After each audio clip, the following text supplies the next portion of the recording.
My daughter Madison sent me a bill for $100,000 for her wedding venue. But inside the heavy cream-colored envelope, there was no invitation. There was just a handwritten note that said, "Daddy, you are allowed to contribute, but your presence would embarrass the Preston family."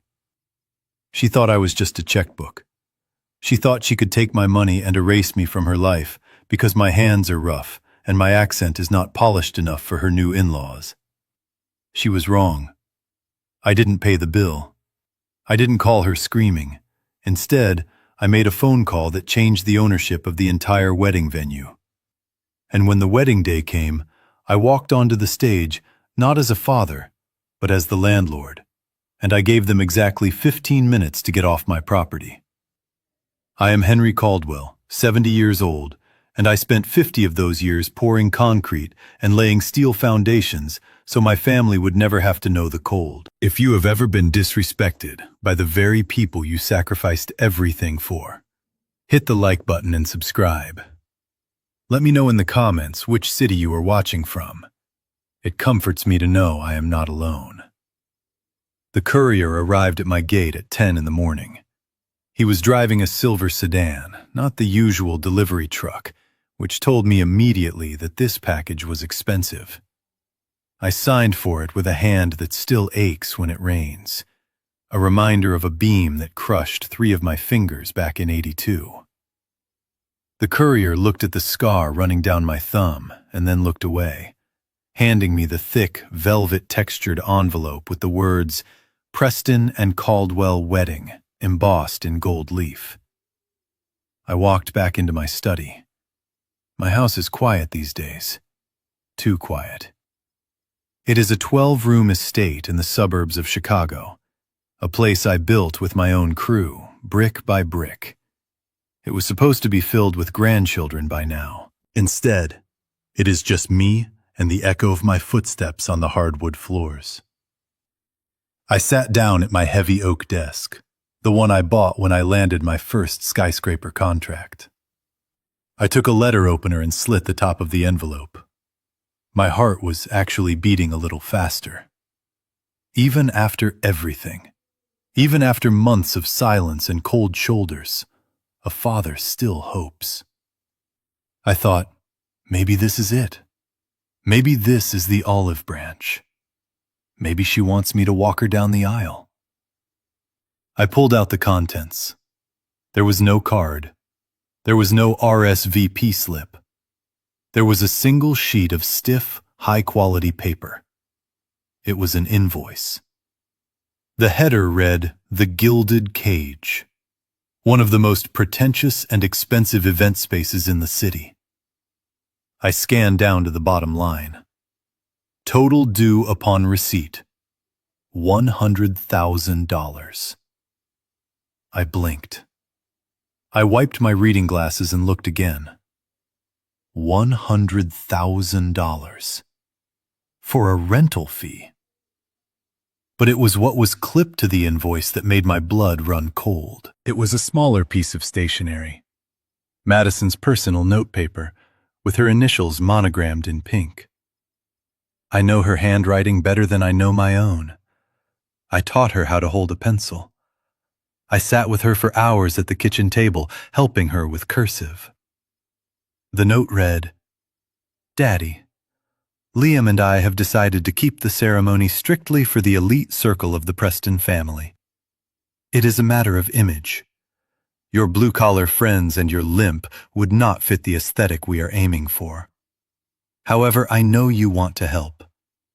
I am allowing you to pay this venue deposit. Consider it your way of being there in spirit. Do not come to the venue. Security will have a list. Thanks for understanding." I read it twice. Then I read it a third time.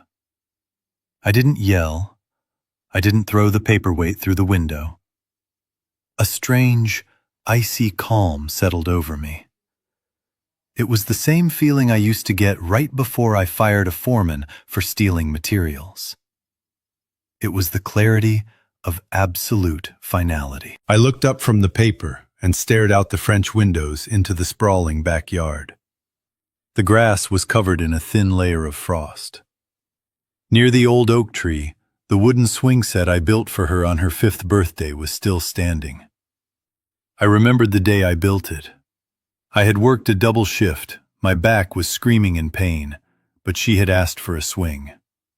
So I came home, turned on the floodlights, and mixed the cement for the posts at 2 in the morning. I remembered her little voice shouting, "Push me higher, Daddy, push me higher." I pushed her higher. I pushed her all the way to private schools. I pushed her to an Ivy League university. I pushed her into a life where she never had to touch a shovel or worry about a mortgage. And this was the return on my investment. She was ashamed of me. She was ashamed of the limp I got falling off a scaffold to pay for her braces. She was ashamed of the rough hands that signed the checks for her ballet lessons. She called me blue collar, like it was a disease. I looked down at my hands. They are thick.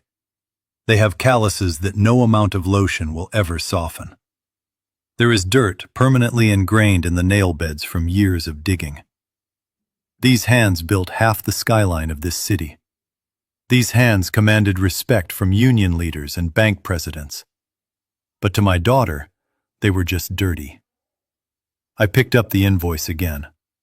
$100,000. She didn't ask. She demanded. She assumed. She thought the old man would just sigh, wipe a tear, and write the check because he was desperate for a crumb of affection. She thought I was weak.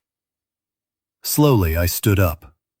My knee clicked, a sharp pain shooting up my leg, but I ignored it. I walked over to the large painting on the wall, a portrait of my late wife, Eleanor. I whispered, "I am sorry, Ellie. I tried. God knows I tried. But I cannot let her do this. I cannot let her turn into a monster." I moved the painting aside to reveal the wall safe. I spun the dial. Left to 24, right to 10, left to 52. The heavy steel door swung open. Inside, there were stacks of cash, deeds to properties, and a thick leather binder. I reached past the cash. I didn't need money right now.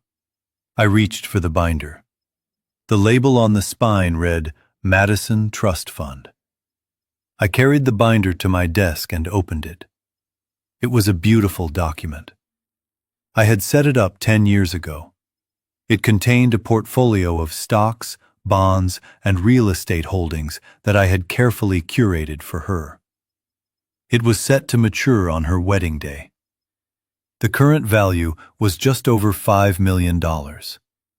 It was her safety net. It was her future. It was my way of ensuring that no matter what happened to her husband, no matter what happened to the economy, my little girl would always be safe. I looked at the beneficiary line. Madison Caldwell. I looked at the invoice again. $100,000 to stay away. $5 million to secure her life. She wanted the $100,000 so badly, she was willing to spit in my face to get it. She had no idea about the $5 million. She had never asked. She just assumed I was a simple builder with a decent savings account. She didn't know I owned the land the bank was built on.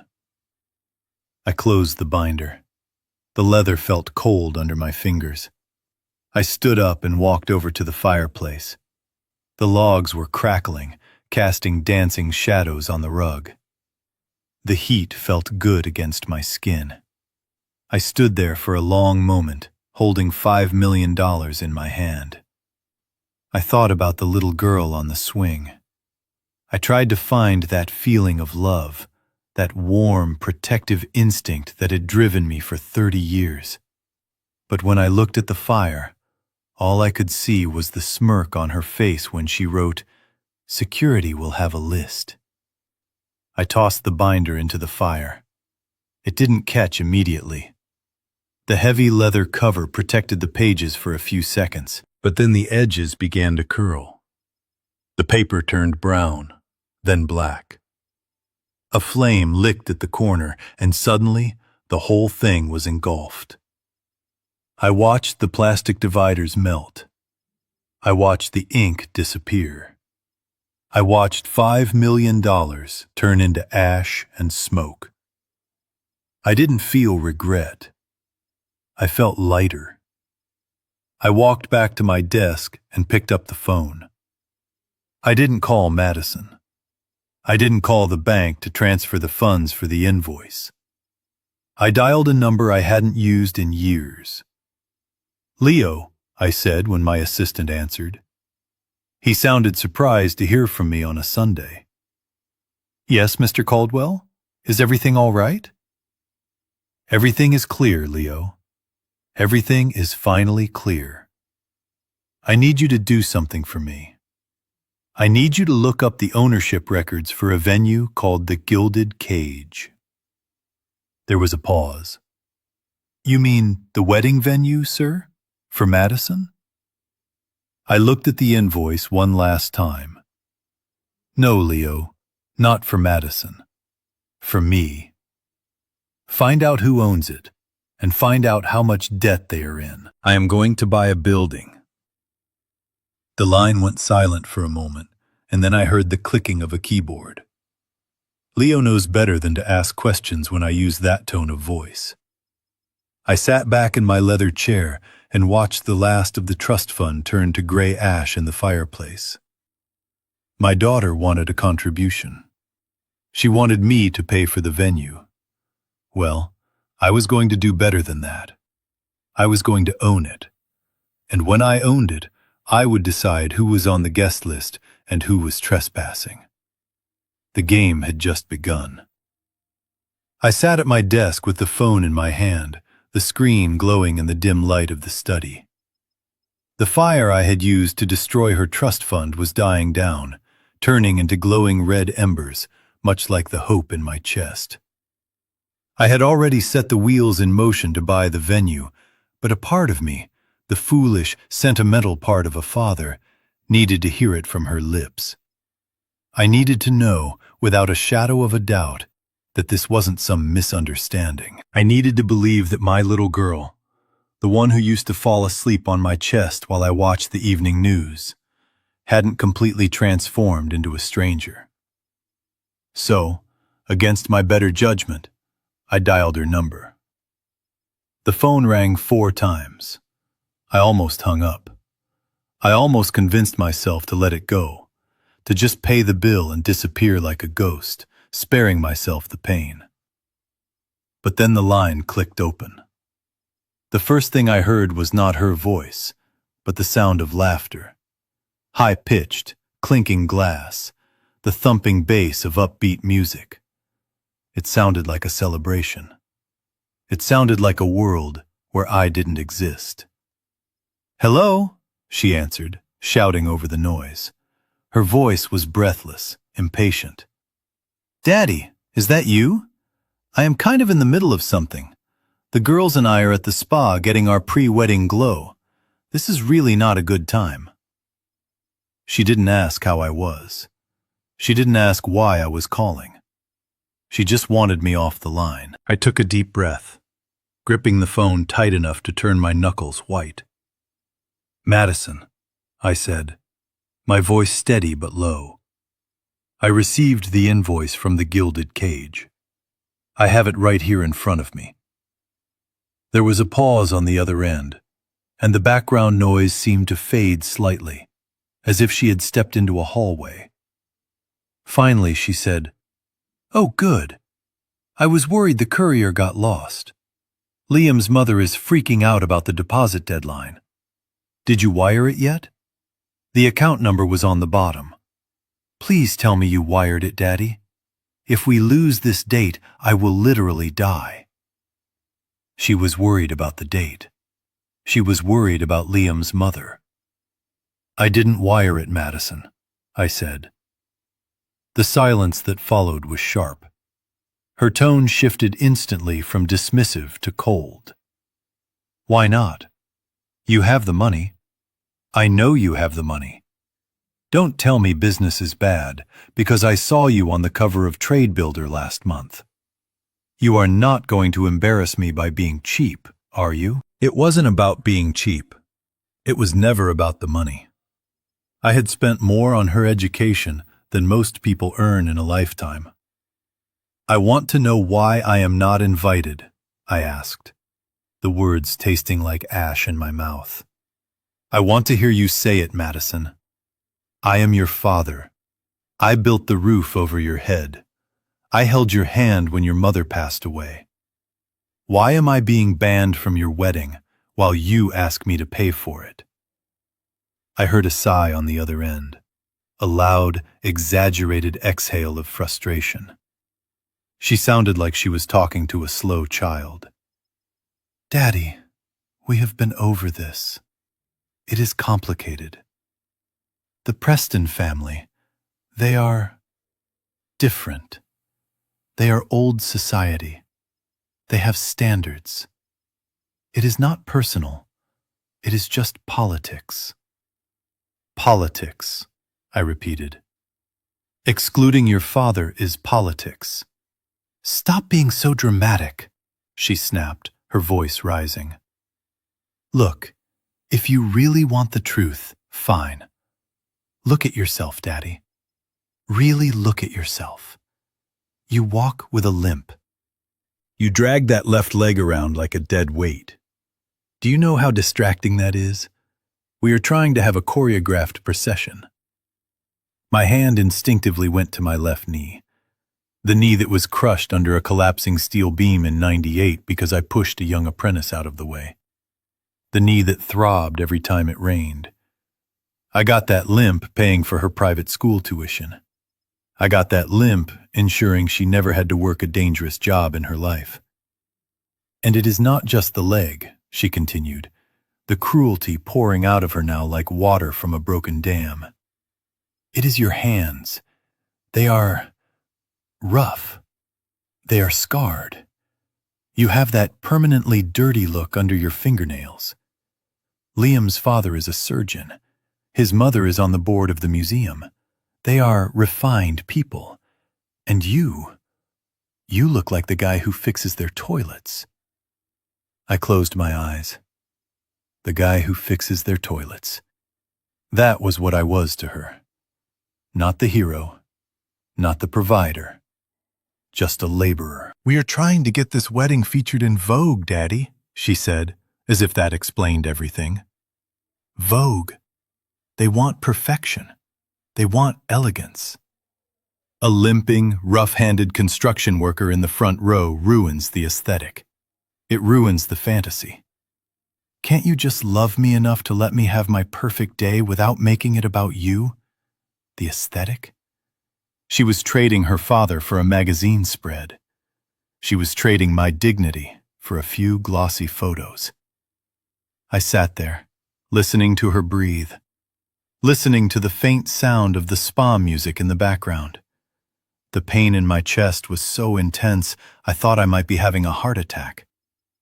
But then, just as quickly as it came, the pain vanished.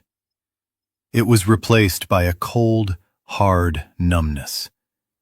It was the feeling of a contract being terminated. It was the feeling of a demolition order being signed. She was right. I didn't fit into her world, and she certainly didn't deserve to be in mine. I understand, Madison, I said softly. Good, she said, her voice brightening, mistaking my resignation for submission. I knew you would get it eventually. So, can you wire the money within the hour? Liam is really stressing me out about this. I will take care of the venue, Madison, I said. You don't have to worry about the invoice anymore. Thank you, Daddy. You are the best. Seriously, thank you. I have to go. The masseuse is waving at me. Love you. The line went dead. Love you. The words echoed in the empty room, hollow and meaningless. She said it like a reflex, like a transaction fee she had to pay to get what she wanted. I lowered the phone from my ear and set it gently on the desk. I looked at my reflection in the dark window. I saw the gray hair. I saw the wrinkles etched by years of sun and wind. I looked at my hands, the hands she despised. I flexed my fingers. They were strong. They were capable. They had built skyscrapers. They had built hospitals. And today, they were going to dismantle a lie. I didn't cry. I didn't scream. I was done with emotions. I was a businessman now, and I had a problem to solve. I picked up the phone again and dialed a different number. This time, I didn't hesitate. Leo picked up on the first ring. "Sir." "Leo," I said, my voice completely devoid of warmth. "I need you to come to the house. Now." "Is everything okay, Henry? You sound different." "I am fine, Leo. I have never been better. But I need you to bring your laptop. And Leo, I want you to pull every single financial record you can find on the Preston family. I want credit reports. I want bank statements. I want outstanding loans. I want to know who they owe money to and how much." There was a pause, and I could hear the smile in Leo's voice. He had been waiting for this. He hated the way they treated me. "I can have that for you in 20 minutes, sir. Is there anything else?" "Yes," I said, staring at the empty space on the wall where Madison's graduation photo used to hang. "Call the real estate attorney. Tell him to draft the purchase agreement for the gilded cage. I want to buy it cash. And I want a clause that gives me immediate executive control over all scheduled events." "Understood, sir. I am on my way." I hung up the phone and turned my chair to face the window. The snow had started to fall outside, covering the driveway in a pristine white sheet. It was beautiful. It was cold. It was unforgiving. Just like the lesson I was about to teach my daughter. She wanted a perfect wedding. She wanted a day she would never forget. I was going to make sure she got exactly that. Leo arrived at my front door exactly 19 minutes after I hung up the phone. He didn't knock. He simply keyed in the code and walked straight to my study, carrying a slim leather briefcase and the look of a man who was ready for war. Leo was 30 years old, sharp as a tack, and loyal to a fault. I hired him fresh out of college when he was just a kid with a cheap suit and a desperate need for a job. Over the last 8 years, he has become the son I never had. He looked at me, sitting there in the semi-darkness of my office, and he didn't say a word about my appearance. He didn't mention the way my shoulders were slumped, or the fact that I was staring at a blank wall. He just set his laptop down on the mahogany desk and connected it to the large 85-inch monitor mounted on the wall opposite my chair. "Sir, are you sure you want to see this?" he asked, his hand hovering over the keyboard. His voice was gentle, but there was a hardness in his eyes that told me the news was bad. I swiveled my chair around to face the screen. "I need to see everything, Leo. Don't filter it. Don't protect me. If I am going to buy a building to teach my daughter a lesson, I need to know exactly what I am paying for." Leo nodded. He typed a few commands, his fingers flying across the keys. He didn't hack into a bank or break any firewalls. He simply knew where the younger generation hid their secrets. He knew that people like Liam Preston didn't live in the real world. They lived online. They lived for the applause of strangers. "Madison told me the wedding was small," I said, mostly to myself, as the screen flickered to life. "She told me it was restricted to 50 people. She said it was a strict rule of the Preston family. Only the inner circle. Very private. Very exclusive." That was why there was no room for her father. 50 people, Leo repeated, a dry, humorless chuckle escaping his lips. He hit the enter key. Well, let's see what 50 people looks like in Liam Preston's world. The massive screen on my wall exploded with color and noise. It was a live stream. It wasn't from Liam's official Instagram account, the one he curated for his parents' society friends. This was from his Finsta, his fake Instagram account, where he posted the things he didn't want the respectable world to see. But Leo found it. Leo always finds it. The camera was shaking, held by an unsteady hand. The angle was close, too close, distorting Liam's face into a grotesque caricature of joy.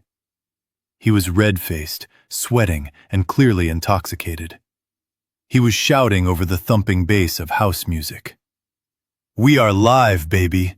Liam screamed into his phone, his voice echoing in my quiet study. "We are 2 days out from the event of the century, the Preston-Caldwell merger. It is going to be insane." He spun the camera around. He was in what looked like a wine cellar. Rows and rows of dusty bottles lined the walls. He grabbed one and shoved it into the lens. "Look at this, boys," he yelled. 1982 Chateau Margaux. We have 50 cases of this stuff. 50 cases! My future father-in-law is picking up the tab for the venue, so we decided to blow the budget on the booze." My jaw tightened. He called me his future father-in-law. He acknowledged my existence only as a wallet. Then he started walking. He walked out of the cellar and into a large room filled with people. It looked like a bachelor party or a pre-wedding mixer. He grabbed a guy by the shoulder. "Tell them, Brad. Tell them how big this is going to be." The guy, Brad, laughed and raised a beer bottle. 500 guests, bro. 500. We are shutting down the whole block. It is going to be a riot. 500. The number hit me like a physical blow. 500 people. Madison had looked me in the eye, or at least she had said it over the phone with that conviction she was so good at, and told me 50. She lied to me by a factor of 10. She didn't just trim the guest list to exclude me. She invited the entire city of Chicago and specifically carved me out. Liam was still talking on the screen. "Yeah, we got the mayor coming. We got the whole rugby team. It is going to be legendary. And the best part? No buzzkills allowed. No old people ruining the vibe. Just us, the elite, the young, the beautiful." Leo paused the video. Liam's face froze on the screen, his mouth open in a lopsided grin, his eyes glazed over with entitlement. I stared at him. This was the man my daughter was marrying, a man who bragged about spending my money while mocking my generation, a man who lied as easily as he breathed. But Leo wasn't done. "That is just the groom, sir," Leo said quietly. He minimized the video window and opened a spreadsheet. "This is the guest list." I managed to access the back end of the wedding planner's RSVP system. It wasn't hard. Her password was literally wedding123. He scrolled down the list. It was endless. Names upon names. 512 confirmed guests. I stood up and walked closer to the screen. I needed to see the names. I needed to see who was worthy of witnessing my daughter's vows when I was not. I saw the names of her college friends. I saw the names of Liam's fraternity brothers. That was expected. But then, as Leo scrolled down to the section marked VIP, Business Associates, my blood ran cold. "Stop," I said. "Scroll back up." Leo stopped. There, in black and white, was the name Arthur Penhaligon. I felt a wave of nausea. Arthur Penhaligon. The man who had tried to sue my construction company into bankruptcy in '95. The man who had spread rumors that I used substandard steel. I had spent 2 years in court fighting him to save my reputation. He was my sworn enemy. He was a man who had publicly called me a crook, and he was invited. He was going to be there, eating the food I paid for, drinking the wine I paid for, laughing with my daughter. "Scroll down," I commanded, my voice shaking. Leo scrolled. Sarah Jenkins, the woman who had insulted my late wife at the charity gala, making fun of Eleanor's dress because it wasn't designer. Madison knew that story. Madison had cried with me when Eleanor came home that night, humiliated. And now Sarah Jenkins was on the list. Robert Thorne, the banker who denied my first loan application and told me to go back to laying bricks. Invited. It wasn't just a wedding. It was a gathering of everyone who had ever looked down on me. It was a hall of fame of people who had tried to break me.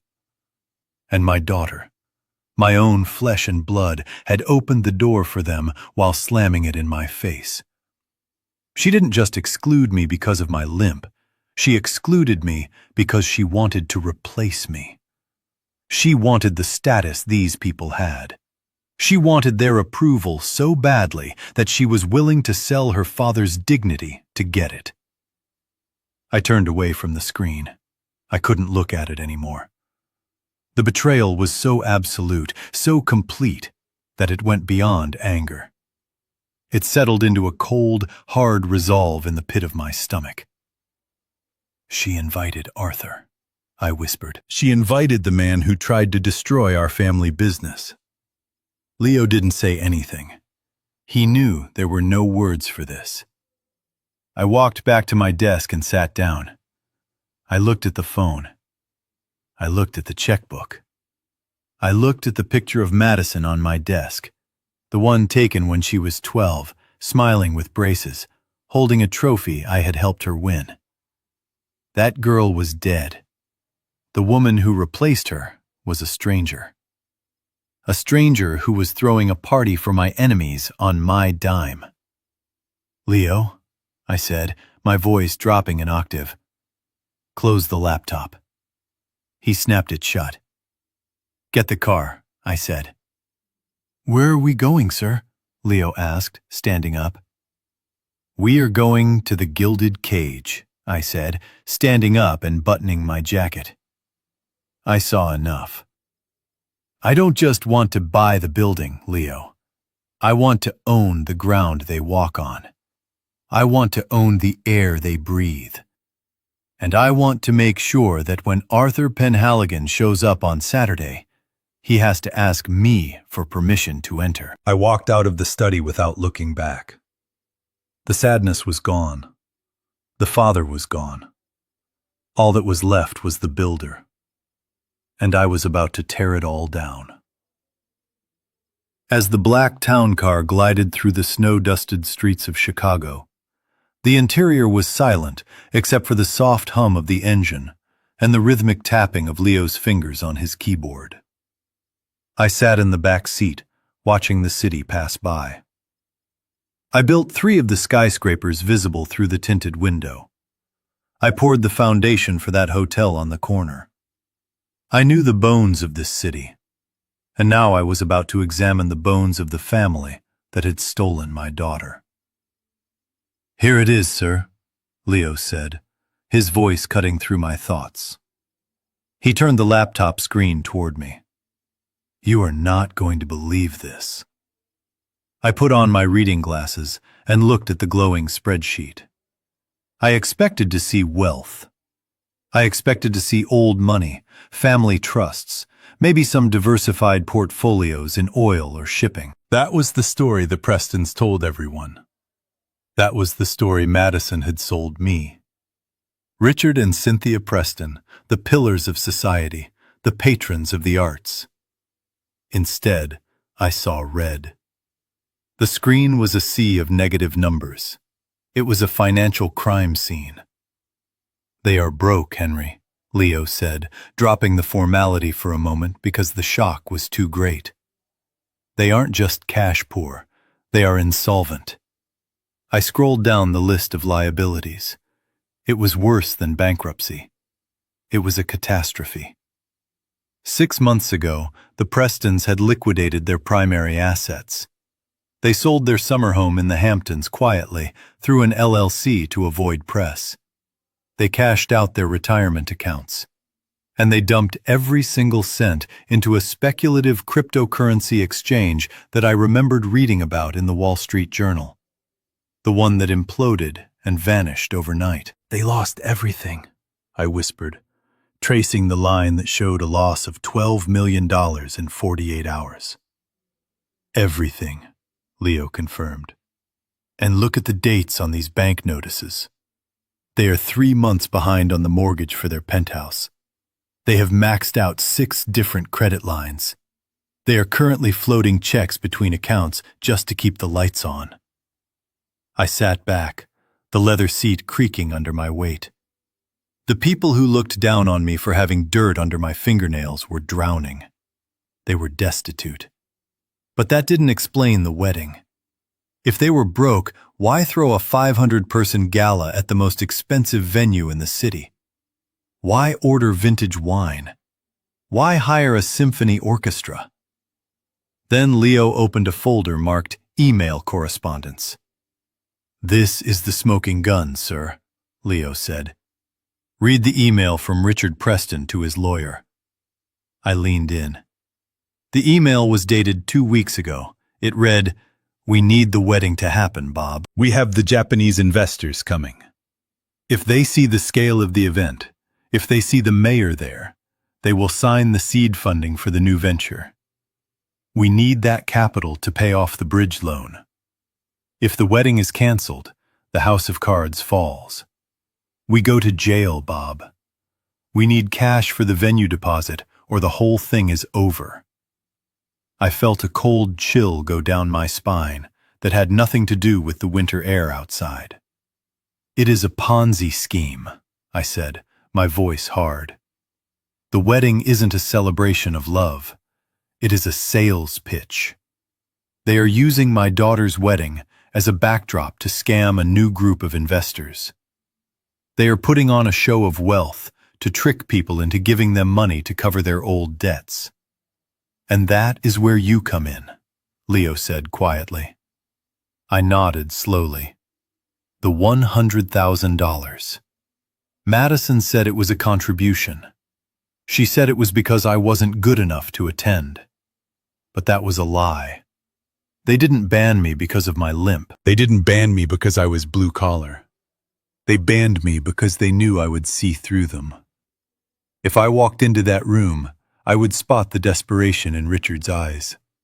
I would recognize the smell of fear that comes off a man who is about to lose everything. And more importantly, they needed my money to keep the lights on.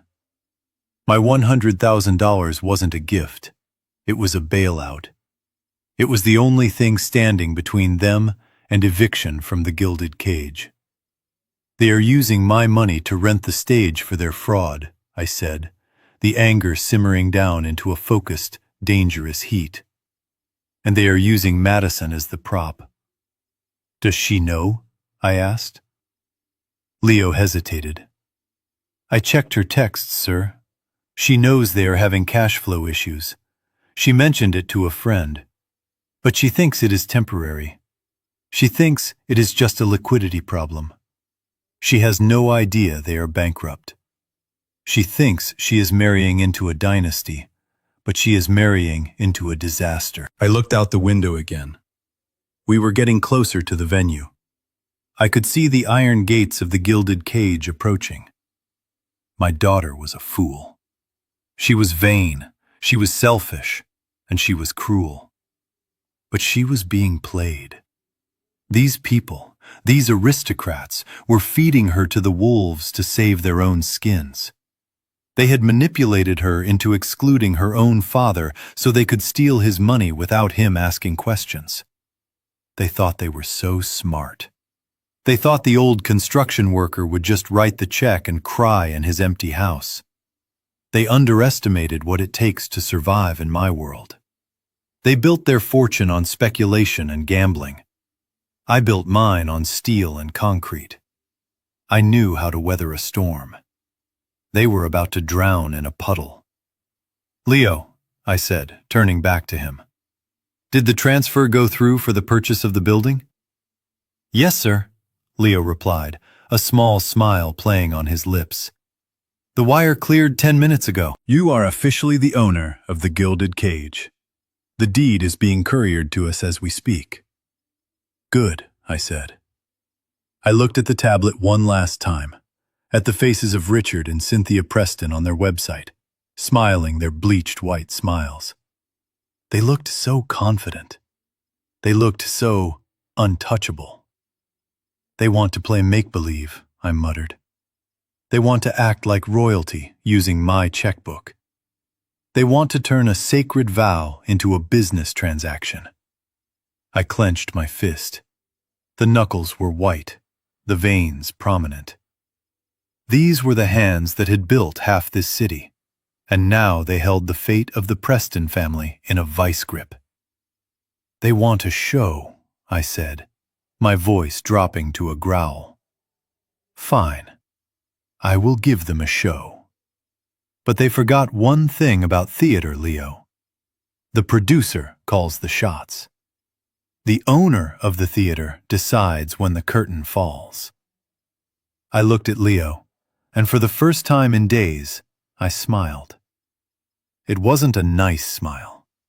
It was the smile of a predator who has just cornered its prey. "They want to use my money to act like aristocrats. Fine. I will let them set the stage. I will let them invite the investors. I will let them pour the champagne. And then, when the lights are brightest, when everyone is watching, I will walk out there and I will turn off the power. I will direct this play now," I said. The car slowed down as we approached the massive iron gates of the venue.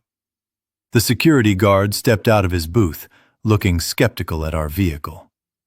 He didn't know that the man in the back seat had just bought the ground he was standing on. Leo closed the laptop. "What is the plan, sir?" I adjusted my cufflinks. "The plan is simple, Leo. We are going to let them think they won. We are going to let them think the money is coming. We are going to let them build their house of cards as high as they possibly can. Because the higher it is, the louder the crash will be when I kick the foundation out from under it. Drive through, Leo. I want to inspect my new property." I steered my 1978 Ford F-150 down the long, winding driveway that led to the Grand Manor. The engine rumbled with a deep, throaty cough that sounded like thunder in the quiet, upscale neighborhood. This truck was older than Madison.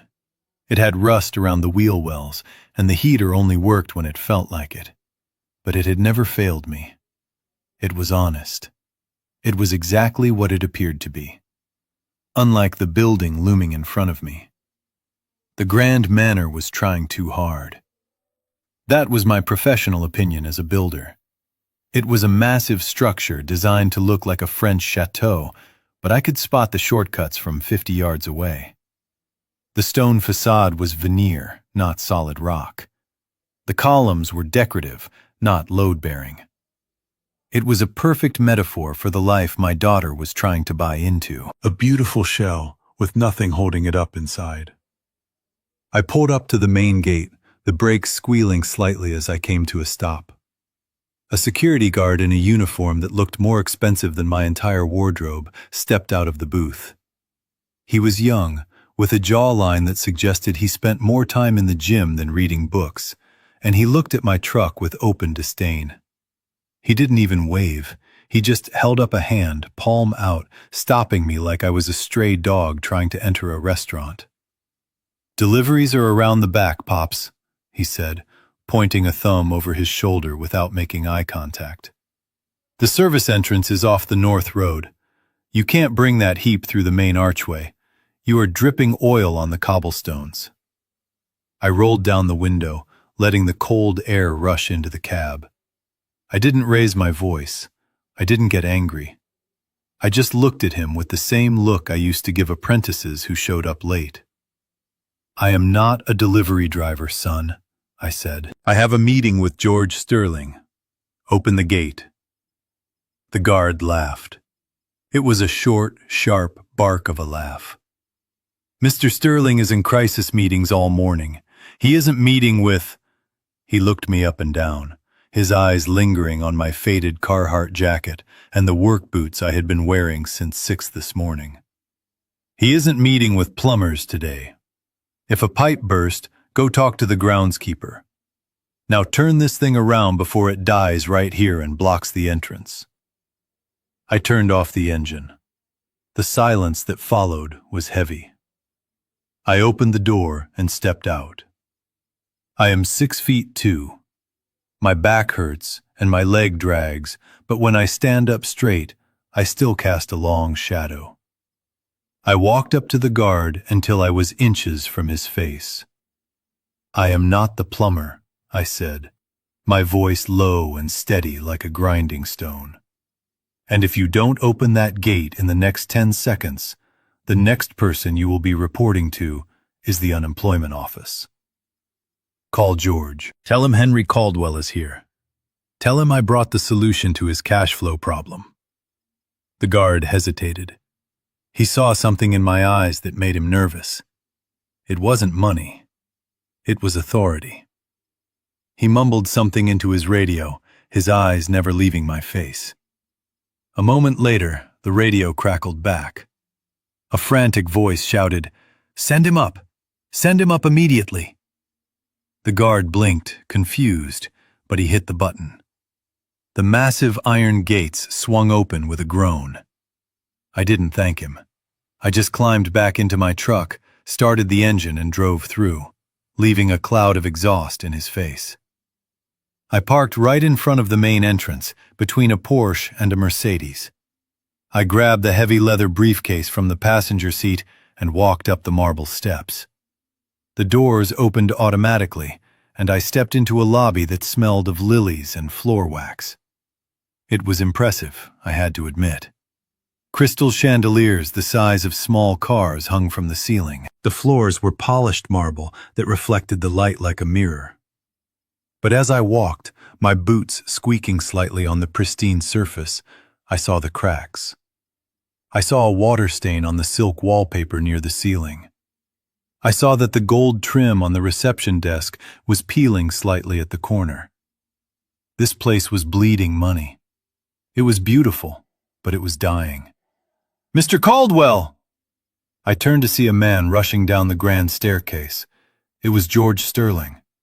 He looked like a man who hadn't slept in a week. His tie was crooked, his hair was thinning, and there was a sheen of sweat on his forehead despite the air conditioning.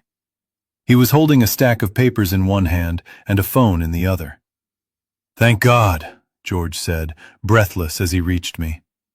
He didn't offer to shake my hand. He just looked at the briefcase. "Is that it? Is that the check? Please tell me you brought the cashier's check. The bank is calling me every hour. If I don't make the bond payment by 5 o'clock, they are going to foreclose." He thought I was the savior. He thought I was the obedient father coming to clean up the mess. I looked around the lobby. "So this is what $100,000 rents you," I said, ignoring his question. "It is flashy, George. But you have got dry rot in the east wing. I can smell it." George blinked, impatient. "Mr. Caldwell, please, I don't have time for a building inspection. Your daughter, the Prestons, they kept promising the wire transfer was coming. They said it was an international delay. They said the funds were frozen. I have held this date for months based on their word." He grabbed my arm, his grip desperate. "If you don't pay the deposit right now, I have to cancel the wedding. I have to. I have another client willing to take the date, but I need the cash today." He was shaking. This man was the owner of the most exclusive venue in the city, and he was terrified. It was pathetic. It was exactly the kind of weakness the Prestons preyed on. I pulled my arm away gently. "Let's go to your office, George. We have business to discuss." "We don't need an office," he pleaded. "Just give me the check. The Prestons said you were handling the invoice. I stared at him until he stopped talking. I am handling it, I said, but not out here in the lobby. Office. Now. George swallowed hard. He nodded and led me down a hallway lined with portraits of aristocrats who probably never existed. We entered his office. It was a mess. Papers were scattered everywhere. An ashtray was overflowing. This was the control room of a sinking ship. I walked over to the large oak table in the center of the room and set the briefcase down. The thud it made was heavy, solid. George stood on the other side of the table, his eyes glued to the leather case. So, he said, wiping his forehead, the full 100,000 is in there. I looked at him. I looked at the man who was about to lose everything because he trusted the wrong people. I almost felt sorry for him. Almost. No, George, I said. There is no $100,000 in there. George's face went pale. What? What are you talking about? You said... I didn't say I was here to pay the rent, I interrupted. I looked around the room, taking my time. I walked over to the window and looked out at the grounds. I saw the white tent being set up for the reception. I saw the florists unloading thousands of white roses. My daughter wants to be a queen for a day, I said, my back to him. She wants to stand in this castle and look down on the world. She thinks this place defines her worth. I turned back to face him. I am not going to rent this castle for her, George. That is a waste of money. Why rent when you can own? I unlatched the briefcase. The snaps clicked loudly in the silent room. I opened the lid. Inside there were no stacks of cash. There was a single thick document, a purchase agreement, and a bank draft for $15 million. George looked at the document, then at me. His mouth opened, but no sound came out. I am not here to pay the deposit, I said, my voice hard and final. I am here to buy the building. The Prestons are broke, George. They aren't going to pay you. They never were. You are waiting for a check that doesn't exist. George slumped into his chair. Broke. But they drove a Bentley. Leased, I said. Just like this building is about to be foreclosed. You have two choices right now. You can kick me out, wait for the bank to take your keys at 5 o'clock, and walk away with nothing but debt. Or you can sign that paper. You pay off your loans, you walk away with a clean slate, and a few million in your pocket for retirement. George looked at the check. He looked at the zeros. I saw the fight leave his body. He wasn't a businessman anymore. He was a survivor grabbing a life raft. But the wedding, he stammered. If you buy it, what happens to the wedding? I smiled. It was a cold smile. Don't worry about the wedding, George.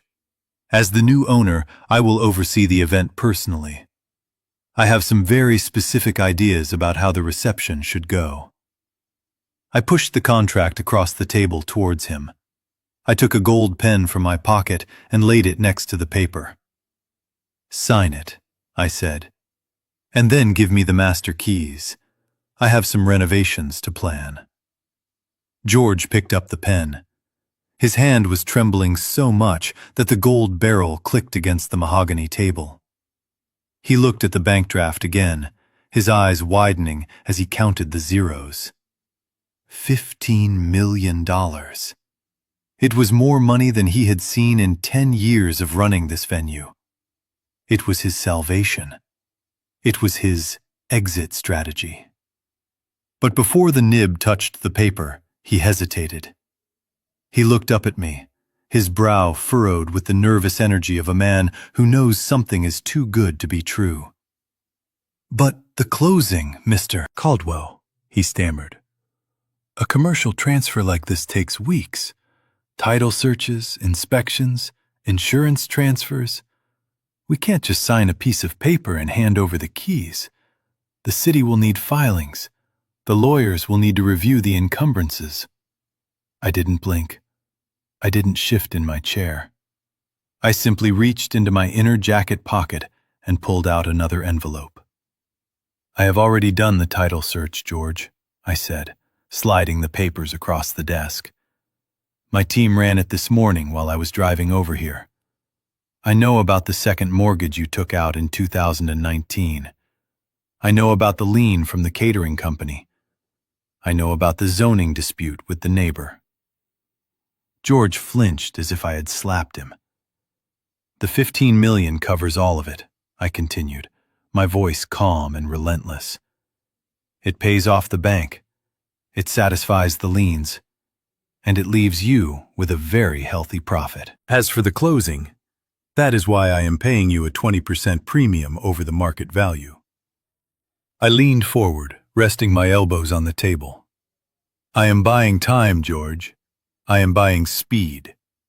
My attorney is sitting in the lobby right now with a notary public. We are going to sign the deed today. We are going to file the electronic transfer immediately. By the time the sun goes down, this building belongs to me. Or I can walk out that door, and you can explain to the bank why you turned down a cash offer on the day of your foreclosure. George swallowed hard. He looked at the clock on the wall. It was barely noon. He looked back at the check. The fight went out of him completely. He was a drowning man, and I had just thrown him a life preserver made of solid gold. "Okay," he whispered. "Okay. Let's do it." He signed. The sound of the pen scratching across the paper was the only sound in the room. It was the sound of a guillotine blade falling, severing his connection to this place, and severing the Preston's safety net. But I wasn't done. "Before you countersign the transfer," I said, placing my hand over the document, "there is one more thing. It is an addendum to the existing rental contract with the Preston family." George looked confused. "The rental contract? But you own the place now. Why do you care about the rental terms?" "Because," I said, pulling out a single sheet of legal paper, "this is the trap, George. This is how we catch the rats." I pushed the addendum towards him. "Read Clause 14, Section B," I commanded. George squinted at the paper. It was drafted by my top corporate litigator, a man who charged $1,000 an hour to destroy people's lives legally. "It says," George read aloud, his voice shaking, "in the event of a change of ownership, the new owner reserves the right to demand immediate settlement of all outstanding balances. Failure to remit full payment by 12 p.m. on the day of the event constitutes a material breach of contract. In such an event, the owner reserves the right to terminate services immediately, revoke access to the property, and remove all unauthorized persons from the premises without notice." He looked up at me. This gives you the right to kick them out in the middle of the wedding if they don't pay." "Exactly," I said. "But they think you are paying," George said. "They think the money is coming from you." "And it isn't," I replied. "So when noon on Saturday rolls around and that account balance is still zero, they are in breach.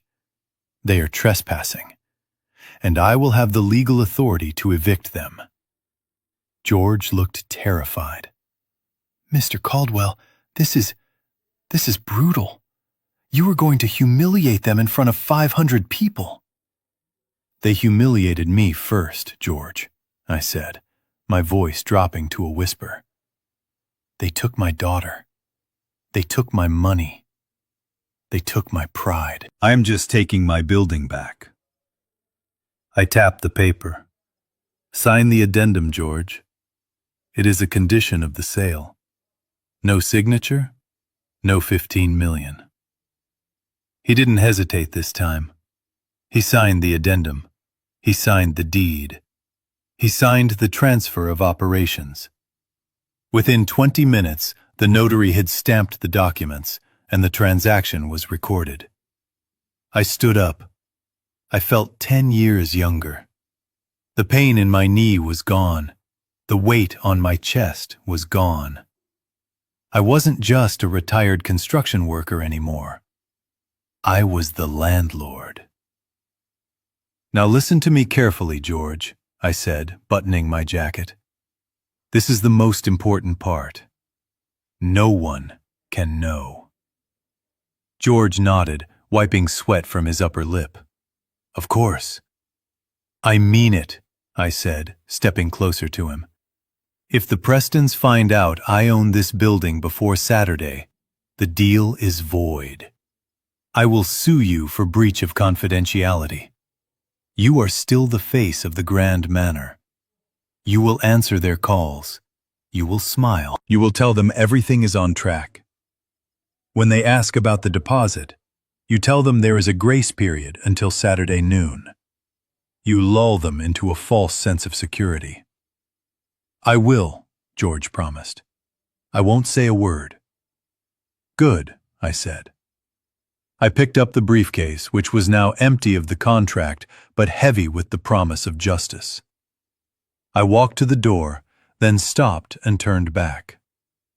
"By the way, George, do you have a master key for the lighting and sound system booth?" "Yes," he said, reaching into his drawer and pulling out a heavy brass key ring. "It controls everything. The chandeliers, the microphones, the stage power." I took the keys. They felt cold and heavy in my hand. "Perfect," I said. I walked out of the office and back into the lobby.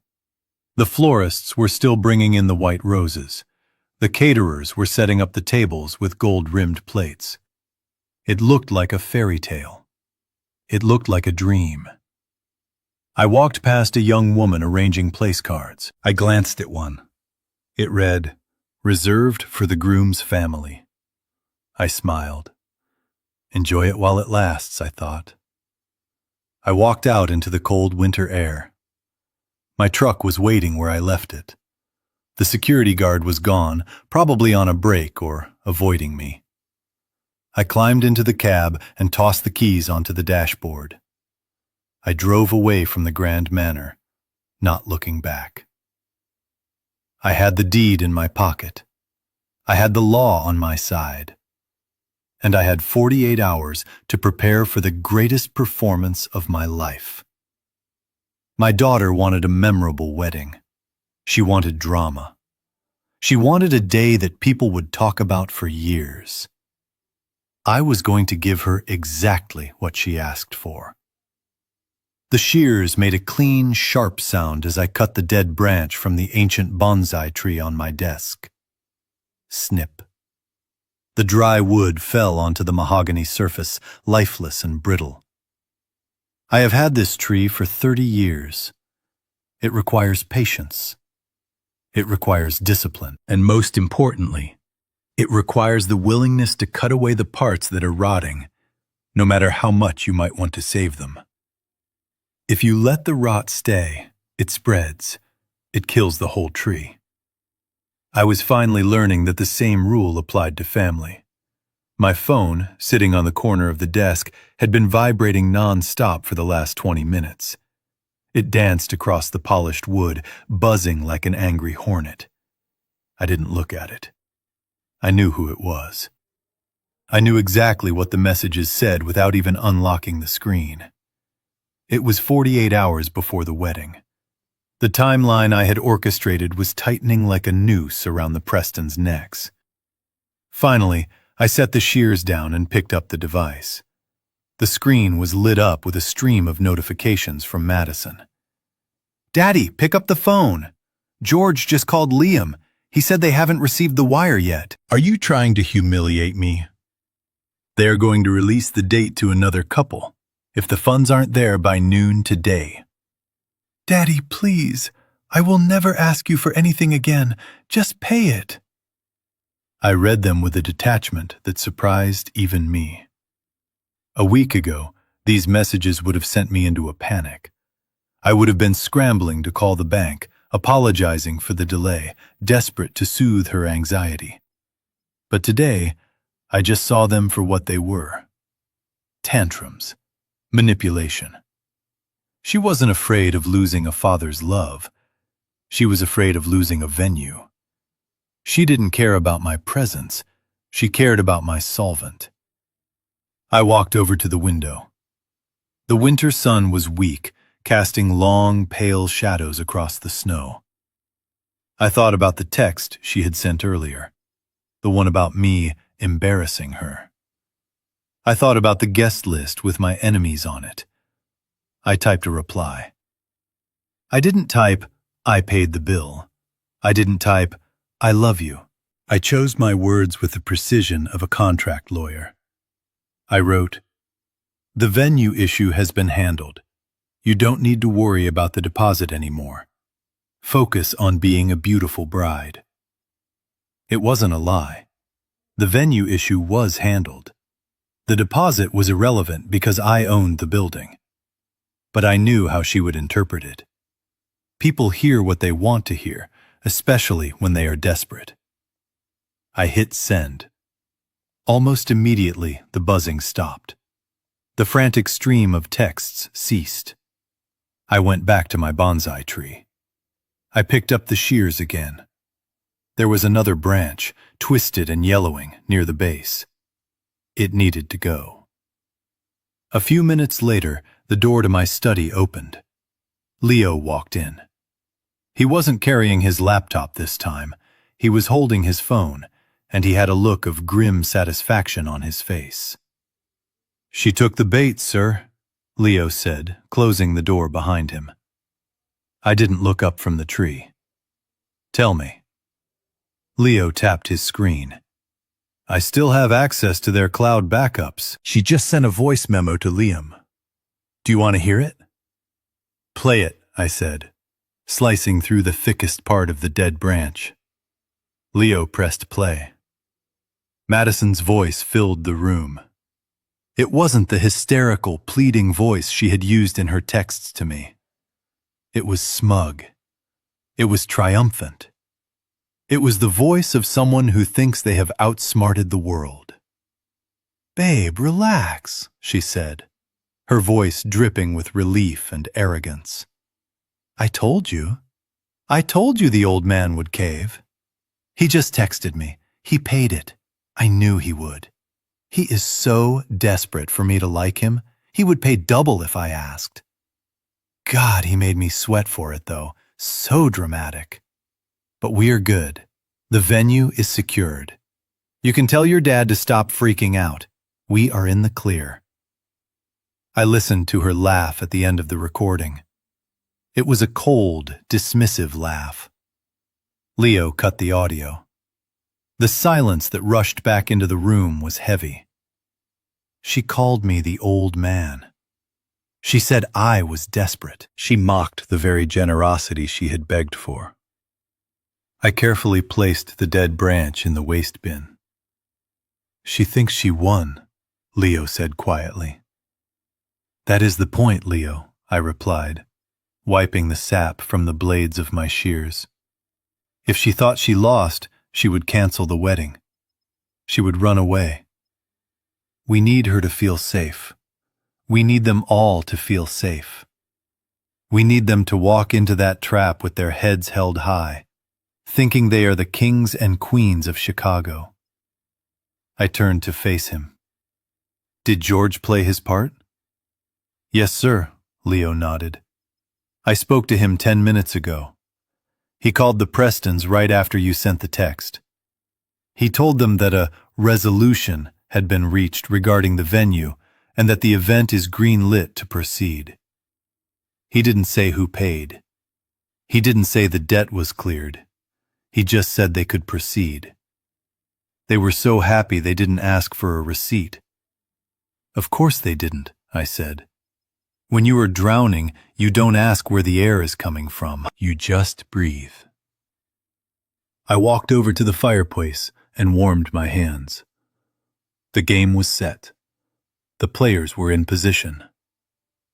Madison and Liam were celebrating their victory, drinking champagne, probably laughing about how they had manipulated the clueless old man. They had 48 hours of happiness left. I would give them that. "Is everything ready for Saturday?" I asked. Leo nodded. "The security team is briefed. They know to take orders only from you. The sound technician has been replaced with our guy, and the legal team will be waiting in the green room behind the stage." "And the invoice?" I asked. Leo smiled. "The itemized bill for your parenting expenses? It is printed and ready. $2,400,000, including interest." Good. I looked at the bonsai tree one last time. It looked smaller now. It looked barer. But the shape was cleaner. The lines were true. It would survive the winter because I had the courage to cut it back. "I am going to take a nap, Leo," I said, unbuttoning my cuffs. "Wake me up if the building burns down. Otherwise, I will see you on Saturday." Leo nodded and left the room. I sat down in my leather armchair and closed my eyes. I wasn't tired. I just wanted to savor the quiet. I wanted to enjoy these last few hours of peace before I brought the storm. Madison thought I was weak. She thought I was a checkbook with a heartbeat.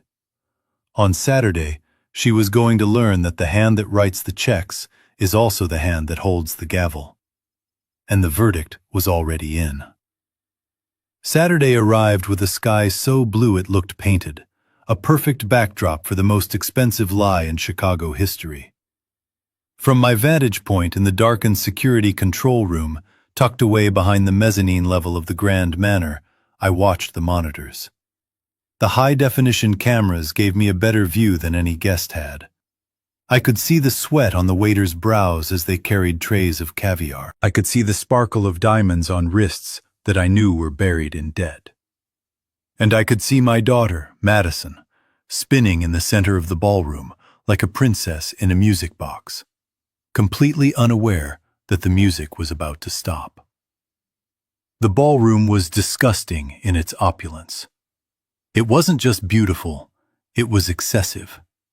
There were ice sculptures in the shape of swans dripping slowly onto beds of imported oysters. There were thousands of white roses, so many that the scent must have been suffocating. The tables were set with gold-rimmed china and crystal goblets that cost more than my first car. It was a scene designed to scream old money, to shout to the world that the Preston family was untouchable. I zoomed in on camera 4. Richard and Cynthia Preston were holding court near the Champagne Tower. Richard was wearing a tuxedo that fit him a little too tightly around the waist, a glass of scotch in one hand and a cigar in the other, even though this was a non-smoking venue. He was talking to a group of men in sharp suits, the Japanese investors Leo had told me about. I could see Richard's animated gestures, his fake, booming laugh. He was selling them. He was pointing at the chandeliers, pointing at the crowd, using my money to prove his solvency. I saw him snap his fingers at a passing waiter. The young man stopped, balancing a heavy tray. Richard didn't even look him in the eye. He just pointed at his empty glass and made a circling motion, demanding a refill without wasting a word on the help. It made my blood boil. That waiter was probably working 2 jobs to pay for college, just like I did. To Richard, he was furniture. Then I shifted my gaze to Madison. She looked beautiful. I won't deny that. She was wearing a custom designer gown that hugged her figure, with a train that trailed 6 feet behind her. But her face was hard. Her smile didn't reach her eyes. She was moving from group to group, accepting compliments, playing the role of the blushing bride. I turned up the volume on the directional microphone feed. I wanted to hear what she was saying. She was standing with her sorority sisters, girls who had never worked a day in their lives. "Where is your dad, Maddie?" one of them asked, looking around. "I haven't seen him. I thought he would be walking you down the aisle." Madison didn't flinch. She took a sip of her champagne and tossed her hair back. "Oh, you know Daddy. He is absolutely heartbroken he couldn't be here. He is stuck in Dubai." "Dubai?" the friend asked, impressed. "Yes," Madison lied smoothly. "He is closing a massive deal for the new Skyline project. The Sheikh specifically requested him. He tried to fly back, but the private jet had a mechanical issue in London. He is devastated. But business is business. He sent a huge check, of course." I sat in the dark control room and shook my head. Dubai. She had invented an entire international business trip to explain why she was ashamed of me. She couldn't just say, "My father is a builder, and I didn't want him here." No, she had to turn me into a globe-trotting tycoon to fit her narrative. She was using a fictional version of me to impress her friends, while the real me was sitting upstairs holding the deed to the building. The deception was total. Everyone in that room believed the lie. They believed the Prestons were rich. They believed Madison was an heiress to an international empire. They believed the champagne would never stop flowing. I checked my watch. It was 11:55. 5 minutes until the deadline. 5 minutes until the grace period I had instructed George to give them expired. I picked up the radio. "Send him in," I said to the floor manager I had hired just yesterday. On the monitor, I saw my man, Mr. Evans, straighten his tie. He was a tall, imposing man with a face like granite. He walked through the crowd, ignoring the festivities, and made a beeline for Liam.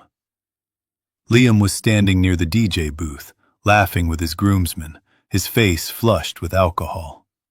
He looked like a child playing dress-up in his father's suit. Mr. Evans tapped him on the shoulder. Liam turned around, annoyed at the interruption. I turned up the audio feed again. "Sir," Mr. Evans said, his voice cutting through the noise, "I need to speak with you regarding the final settlement of the venue invoice." Liam rolled his eyes. He actually rolled his eyes. "Not now, man. Can't you see I am in the middle of a celebration? Go talk to the planner." "The planner has not received the funds, sir," Mr. Evans said, unmoving. "The deadline is noon. That is in 3 minutes. We need the remaining balance of $100,000, or we will be forced to cease operations." Liam laughed. It was a loud, ugly sound. He looked at his friends for support. "Cease operations? Do you know who I am? Do you know who my family is?" "My father-in-law is Henry Caldwell. He wired the money days ago. If your system is too slow to find it, that is your problem, not mine." "We have checked all accounts, sir," Mr. Evans persisted. "There is no record of payment." Liam stepped closer to Evans, trying to intimidate him. "Look, pal, my father-in-law covers everything. He is probably buying your company right now just to fire you. So get out of my face before I have you thrown out. Don't ruin my vibe with your incompetence." Mr. Evans didn't blink. He just looked at his watch. "Very well, sir," Evans said. He turned and walked away. Liam turned back to his friends, shaking his head. "Can you believe the help these days?" he shouted. "No respect." I watched Liam raise his glass for a toast. He tapped a spoon against the crystal, calling for silence. The room quieted down. 500 faces turned towards him. He grinned, basking in the attention. "I would like to propose a toast," Liam began, his voice booming over the speakers. "To the Preston family, and to my beautiful bride, Madison. We are just getting started." I looked at the clock on the wall. The second hand swept past the 12. "It is noon, gentlemen," I said into the headset. "Kill it."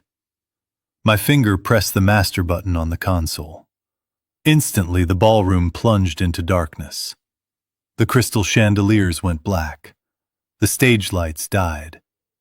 The music cut off with a sharp electronic screech that echoed in the sudden silence. For a second, there was total confusion. Then, the murmurs started. People were pulling out their phones, using the flashlights to see. I could hear Cynthia Preston's shrill voice screaming, "What is happening? Who turned off the lights?" I saw Liam standing in the dark, frozen, his glass still raised. He looked around wildly. "Someone fix this!" he yelled. I waited. I let them sit in the dark for a full 30 seconds. I let the fear set in. I let the embarrassment take root. Then, I hit the button for the main entrance doors. The hydraulic motors groaned, a deep, mechanical sound that vibrated through the floor. The massive double doors at the far end of the ballroom began to open slowly. The bright, harsh light from the midday sun poured into the dark room, blinding them, silhouetting the figure standing in the doorway. It wasn't a technician. It wasn't a waiter. It was me. I stood there, framed by the light, my shadow stretching long across the dance floor, reaching all the way to where my daughter stood, trembling. I adjusted my cuffs, took a deep breath, and stepped into the room. The silence was absolute. The play was over. The director had arrived. The silence in the ballroom was not the silence of peace. It was the silence of a held breath, the kind that comes right before an explosion. I stepped across the threshold, my Italian leather shoes making a sharp, authoritative click on the marble floor. I was not wearing my work boots. I was not wearing my faded denim jacket or the flannel shirts that my daughter despised. I was wearing a bespoke Brioni suit, charcoal gray, tailored to perfection to hide the stoop in my shoulder and accentuate the breadth of my chest. In my right hand, I held a cane. It was not a medical device. It was a statement.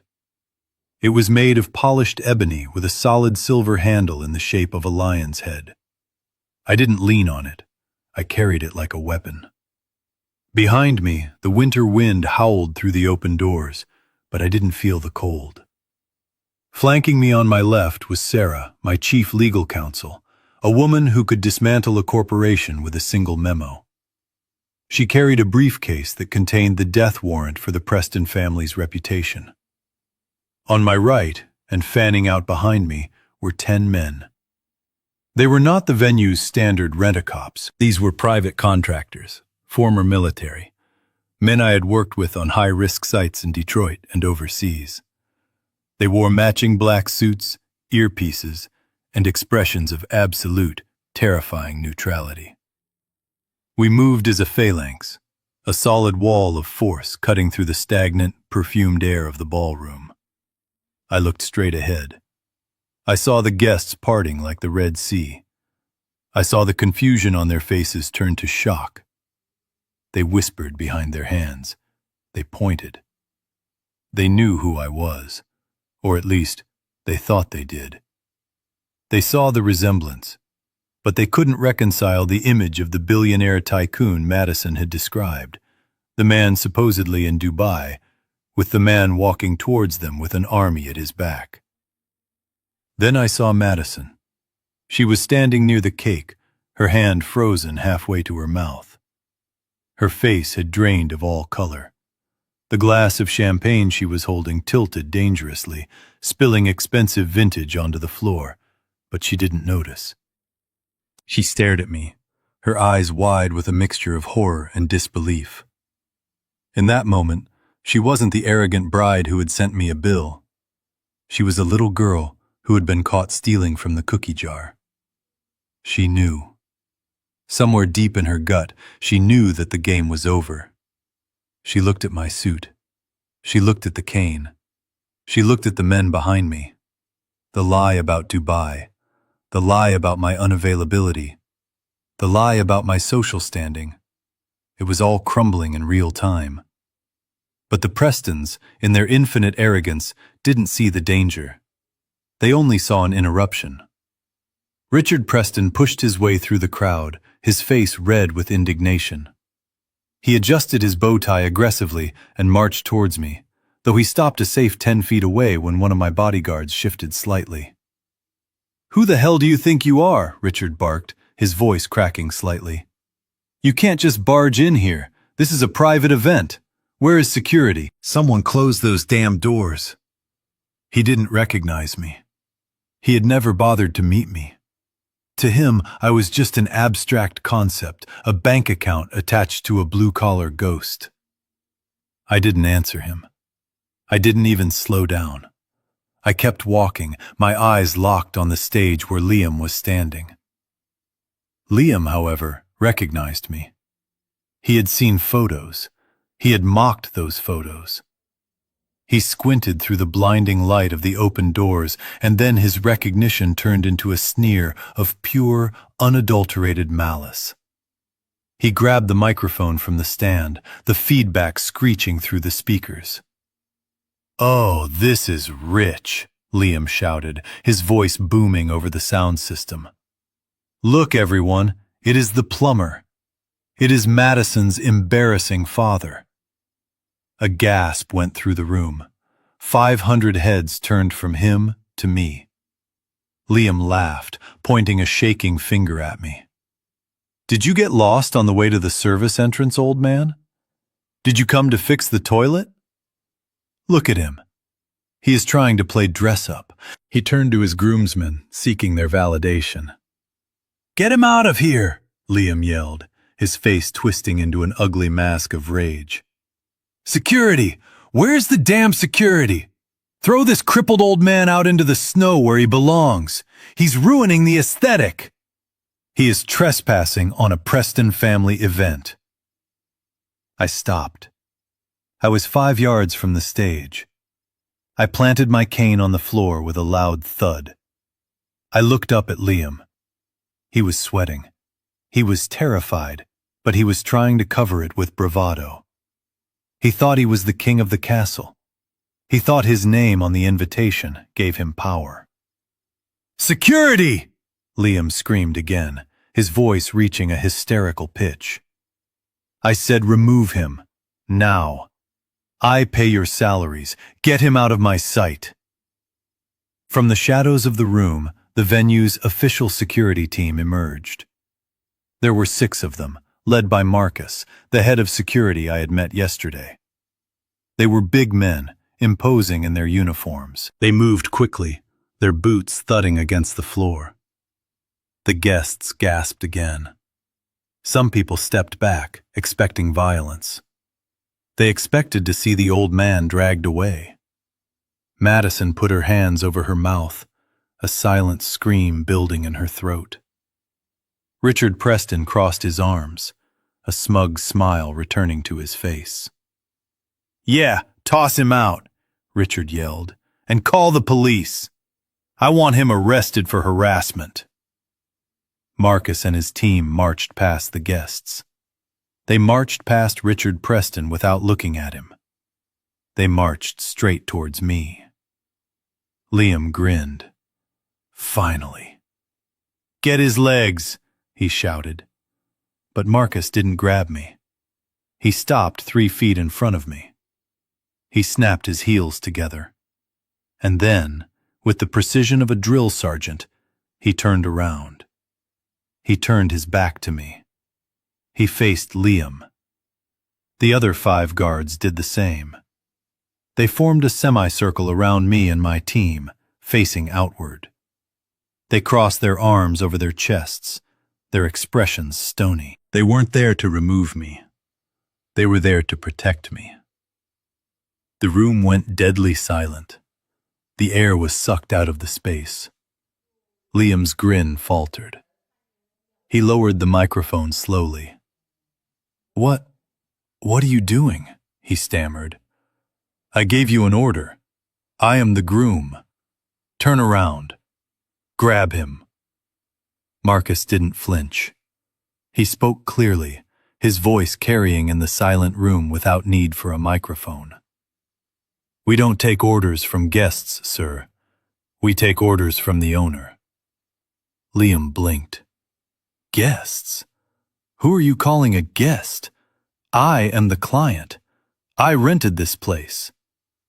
I stepped forward. The wall of security parted to let me pass. I walked up the stairs to the stage.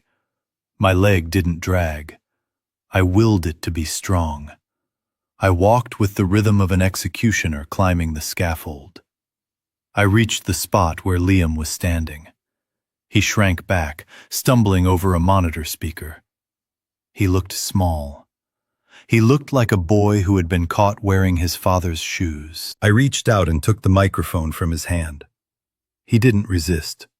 He was too paralyzed by confusion. I turned to face the crowd. The blinding stage lights hit my face, but I didn't squint. I looked out at the sea of white roses and expensive suits. I looked at the investors Richard Preston was trying to scam. I looked at the daughter who had sold me out for a chance to be part of this circus. I tapped the microphone twice. Thump, thump. The sound echoed like a heartbeat through the massive hall. I waited until the silence was absolute. I waited until I could hear the ice melting in the sculptures. "I am afraid there has been a misunderstanding regarding the security protocols," I said, my voice calm, deep, and resonating with the authority of a man who has poured the foundation of the building he is standing in. I looked at Liam, who was trembling beside me. "You called for security to remove the trespasser," I said to him, my voice amplified to every corner of the room. "You asked them to remove the person who has no legal right to be here. You asked them to protect the property." I turned back to the crowd. "And they have done exactly that." I reached into my inner pocket and pulled out the deed. I unfolded it slowly. The paper crinkled in the microphone. I held it up for everyone to see. The stamp of the city recorder was clearly visible in the spotlight. "I am afraid the person who has to get out is you, Liam," I said, my voice turning to steel. "And you, Madison. And you, Richard. Because you are seemingly under the impression that you are hosting a party. But the truth is, as of yesterday afternoon, you are trespassing on my private property." The gasp that went through the room this time wasn't of shock. It was of awe. The payoff had arrived, and I was just getting started. The silence that followed my declaration was heavy, the kind of silence that usually happens right before a building collapses. I held the deed in the air for another moment, letting the official seal catch the light, ensuring that every pair of eyes in the room had registered the reality of the situation. Then, I slowly lowered my hand and looked directly at Richard Preston. He was standing near the stage, his face a mottled mix of purple rage and pale terror. He looked like a man who had just realized his parachute was actually a backpack full of rocks. I brought the microphone back to my lips. My voice was calm, almost conversational, which I knew made it infinitely more terrifying than if I had screamed. "According to the addendum signed yesterday by the previous owner, Mr. Sterling, and myself, any outstanding rental fees for scheduled events were due immediately upon transfer of ownership."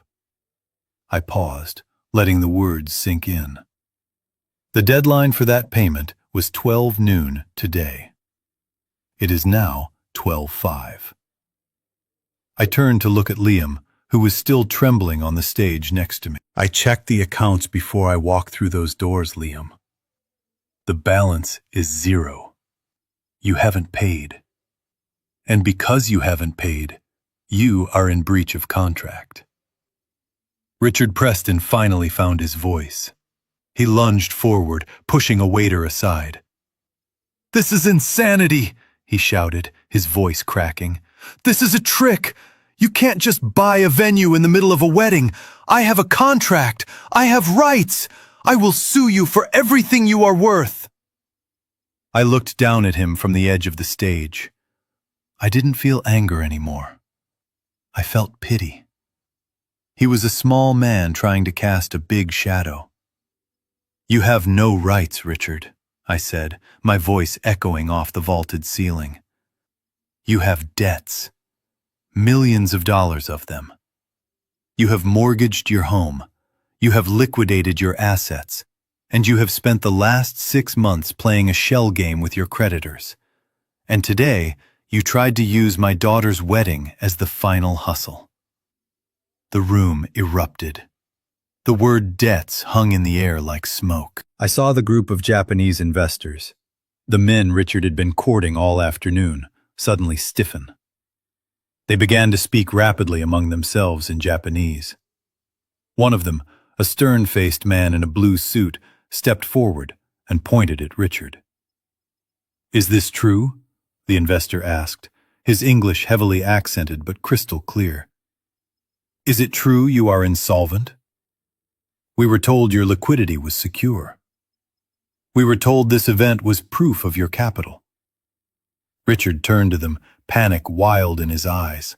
No, of course not. Mr. Tanaka, please. This man is a lunatic. He is a disgruntled relative. He is lying to sabotage the deal." I didn't let him finish. I signaled to Leo, who was standing in the wings with a tablet connected to the room's main projector. "Leo, show them," I commanded. The massive screen behind the stage, which had been displaying a loop of romantic photos of Madison and Liam, suddenly flickered. The image changed. It wasn't a photo. It was a bank statement. It was the Preston family's primary operating account, dated yesterday. The balance was negative $400,000. A collective gasp went through the crowd. It was a sound of pure shock. The facade was gone. The curtain had been ripped down, and the wizard was just a broke con artist.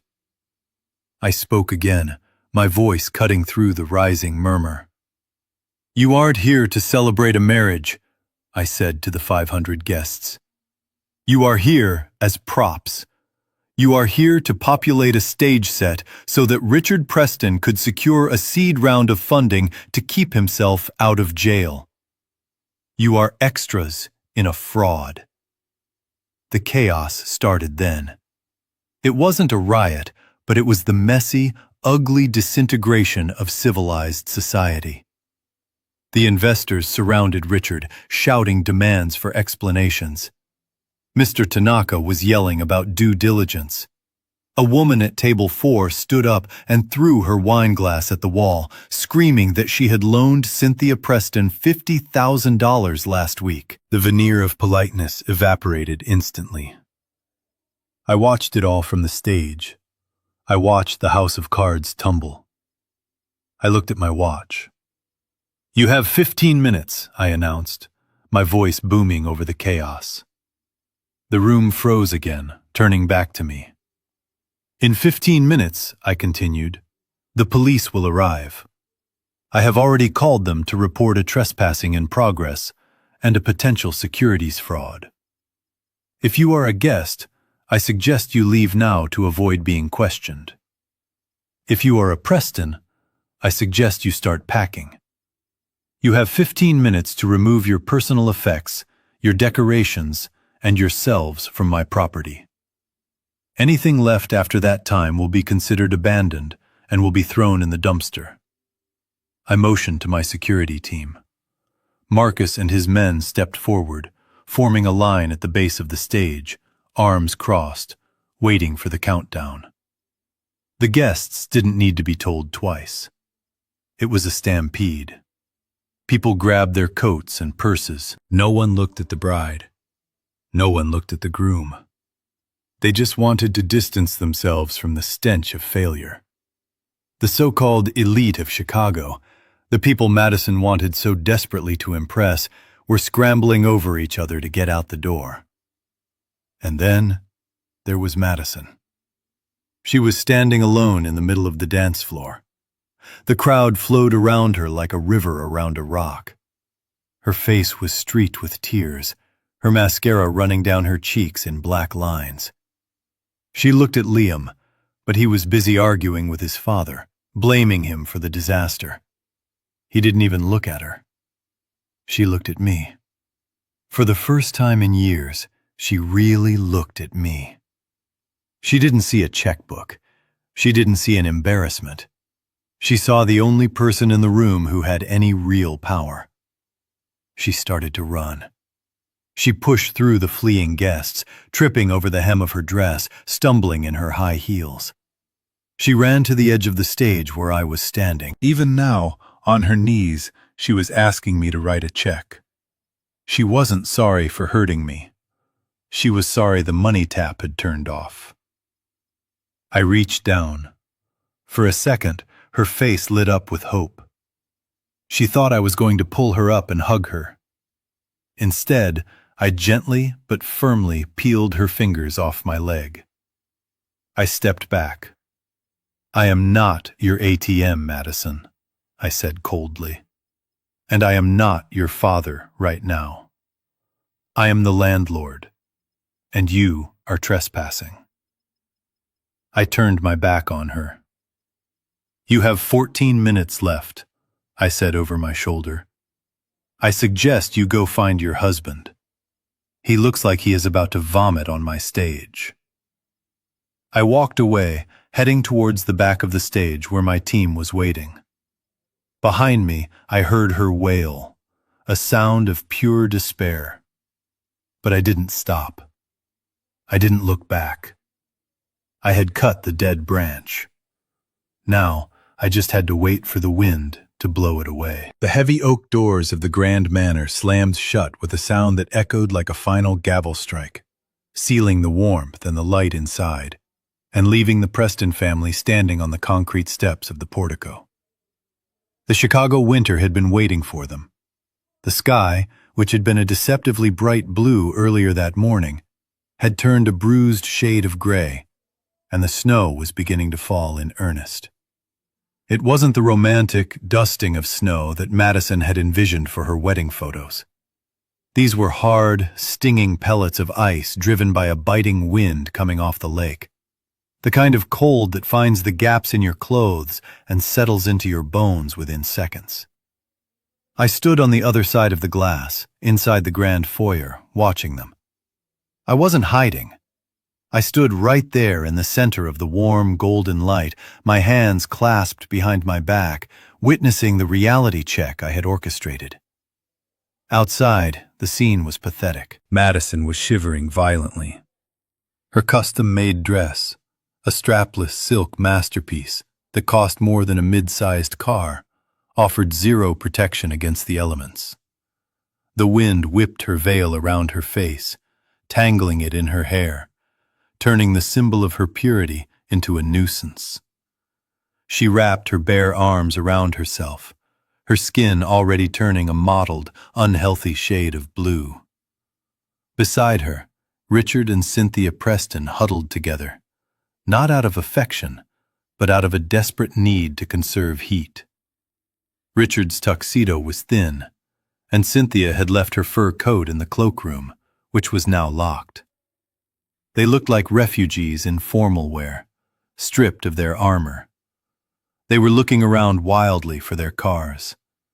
They expected the valet service to be waiting, engines running, heaters blasting. But the driveway was empty. The fleet of Bentleys and Mercedes they had leased for the day was gone. The moment I announced the fraud and the police were called, the rental company, which I had tipped off through an intermediary an hour prior, had triggered the GPS kill switches and sent their recovery teams. The cars had been towed away while the Prestons were busy being humiliated inside. Even the investors and the other guests had fled, taking every available Uber and taxi in a 5-mile radius. The Prestons were stranded. They were alone. And the silence of the empty driveway was broken only by the howling wind and the sound of their own destruction. I saw Madison reach out to Liam. She moved towards him, stumbling slightly in her heels on the slick pavement. She looked like a child seeking comfort from a parent after a nightmare. She reached for his hand, probably expecting him to hold her, to tell her they would figure it out, to tell her that at least they had each other. But Liam didn't take her hand. He swatted it away as if she were a contagion. "Get off me!" Liam screamed, his voice muffled by the glass, but his rage clearly visible. He paced back and forth on the snowy concrete, kicking at a stone urn. "This is your fault! This is all your fault!" Madison recoiled, shock replacing the cold on her face. "My fault?" she mouthed, tears freezing on her cheeks. "Liam, what are you talking about?" "My dad. He went crazy. We are victims here." "Victims," Liam laughed, a sound that twisted his face into something ugly and unrecognizable. "You stupid, naive little girl. We aren't victims. We are bankrupt. Do you understand English? We are finished." He stepped closer to her, looming over her shivering form. "We needed that money, Madison," he spat, the spittle flying from his mouth. "We needed your father's stupid blue-collar cash to pay off the bridge loans. We needed the investors in that room to sign the checks today.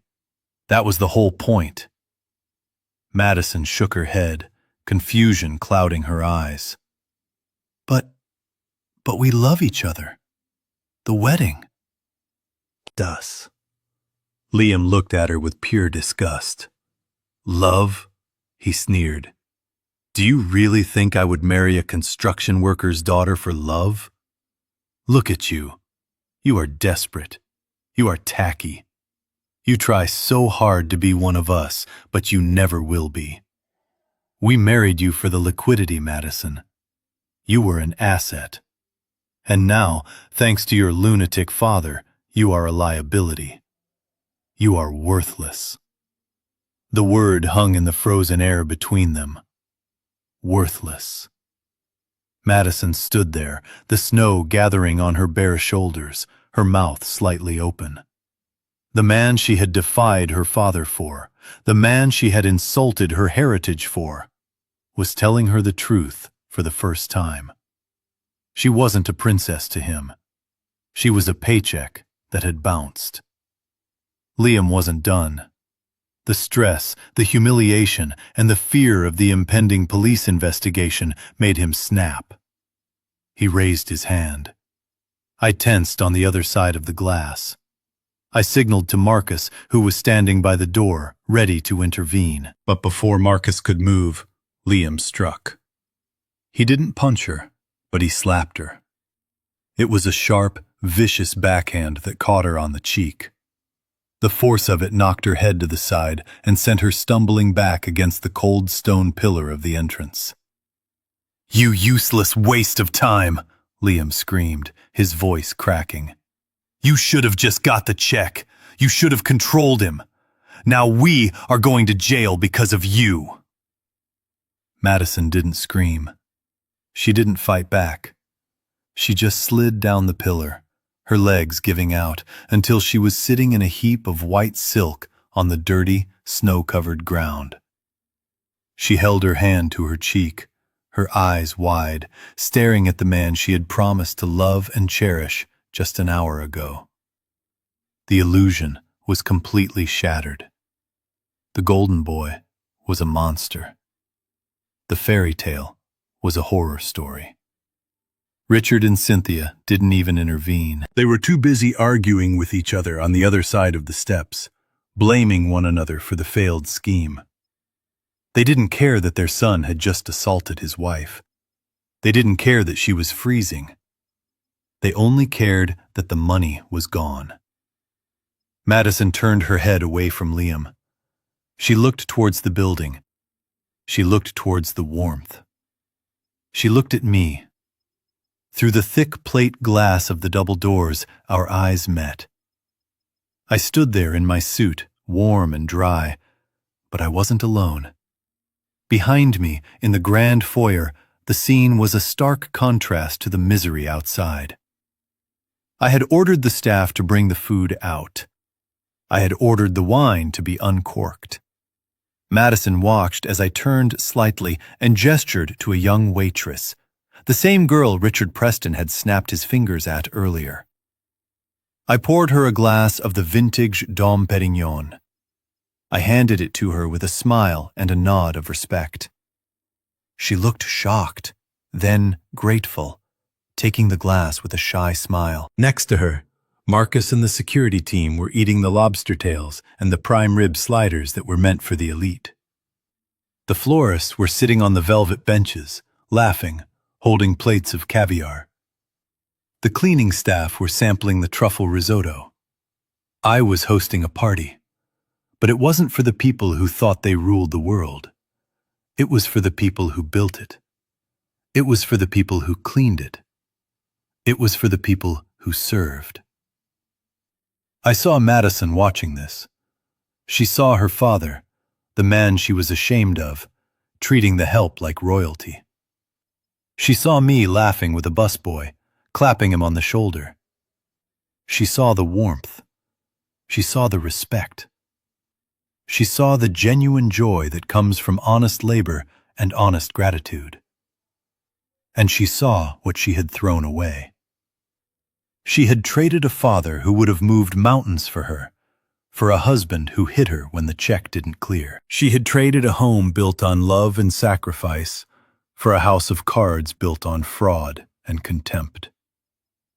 She looked at me, and I could see the word forming on her lips. Dad. I looked at her. I didn't look away. I let her see me. I let her see that I was okay. I let her see that I didn't need her approval to be a king in my own castle. But I didn't open the door. I turned my back to the window. I turned back to my guests, to the waitress and the security guards. I raised my glass to them, and they cheered. Behind me, outside in the cold, the weight of her choices finally crushed her. Madison didn't try to stand up. She didn't try to beg Liam again.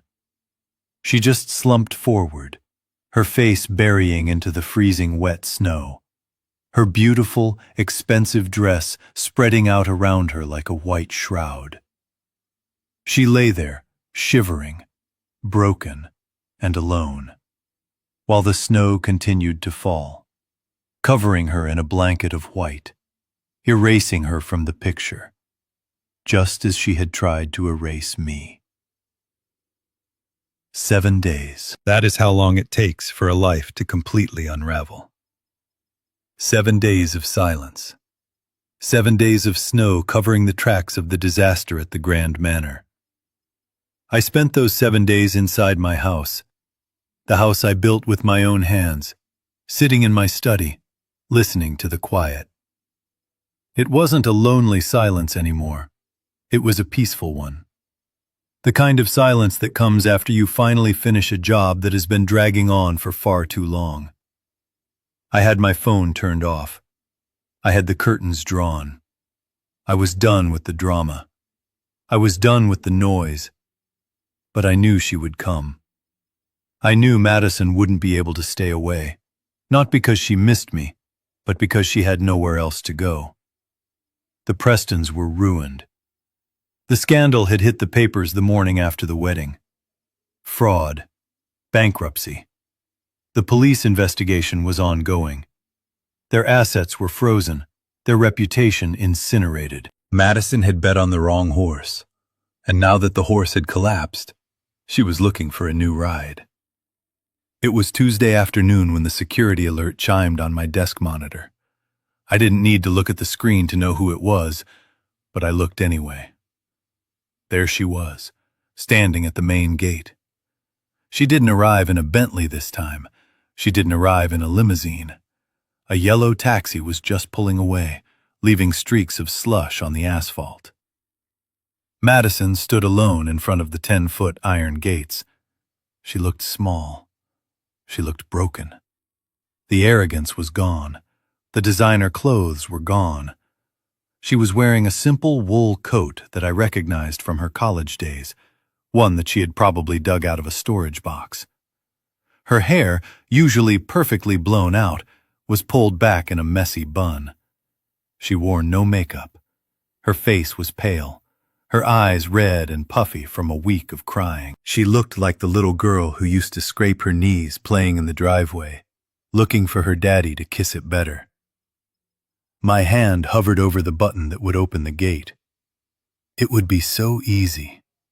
It would be so easy to let her in, to let her cry on my shoulder, to write another check, to fix another mess. That is what fathers do, isn't it? We fix things. We build bridges. We pour concrete over the cracks so the foundation looks solid again. But then I looked at the scar on my hand. I remembered the invoice she sent me. I remembered the way she looked at me when she thought I was nothing but a wallet. I didn't press the button. Instead, I pressed the intercom. I watched her jump as the speaker crackled to life. She moved closer to the camera, pressing her face against the cold iron bars. "Daddy," she cried, her voice distorted by the speaker but still thick with desperation. "Daddy, please let me in. It is freezing out here, please. I have nowhere else to go." I sat in my warm leather chair and said nothing. "Daddy, I left him," she sobbed, the words tumbling out of her. "I left Liam. You were right. You were right about everything. He is a monster. He blamed me. He hit me. I filed for divorce this morning. I am done with them, I promise. I just want to come home. I just want my dad." She waited. She expected the gate to swing open. She expected the forgiveness that had always been automatic. I pressed the button for the internal line. "Leo," I said calmly, "go to the gate. Take the envelope." Leo didn't ask questions. He knew this moment was coming. I watched on the monitor as Leo walked out the front door, buttoning his coat against the wind. He walked down the long driveway, his footsteps steady and rhythmic. Madison saw him coming, and her face lit up. She wiped her tears. She thought Leo was coming to open the lock. She thought the ordeal was over. Leo reached the gate, but he didn't reach for the keypad. He stood on the inside, separated from her by the black iron bars. "Leo, oh thank God," Madison said, reaching through the bars. "Open it up. My dad. He is listening, right?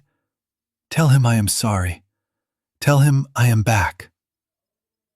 Leo looked at her. There was no malice in his eyes, but there was no pity either. He was a professional. "Mr. Caldwell is busy, Madison," Leo said. "He asked me to give you this." He reached into his jacket pocket and pulled out a thick manila envelope. He slid it through the gap in the bars. Madison took it, confused. Her hands were shaking. "What is this?" she asked. Is it money? Is it a key?" "Open it," Leo said gently. She tore open the flap. She pulled out the stack of papers. The top document was a spreadsheet, meticulously detailed, printed on heavy bond paper. It was titled, "Invoice for Services Rendered, Parenting and Development." Madison stared at it. Her eyes scanned the rows. Private school tuition, $400,000. University education, $350,000. First car, $60,000. Luxury apartment rent, $120,000. Bailouts and legal fees, $80,000. Wedding venue purchase, $15 million. She flipped the page. The total at the bottom was highlighted in red. $2,410,000. What is this? She stammered, looking up at Leo. Is this a joke? He wants me to pay him back? I don't have this kind of money. He knows I don't have this money. Leo didn't answer. He pointed to the second item in the envelope. Madison reached in again.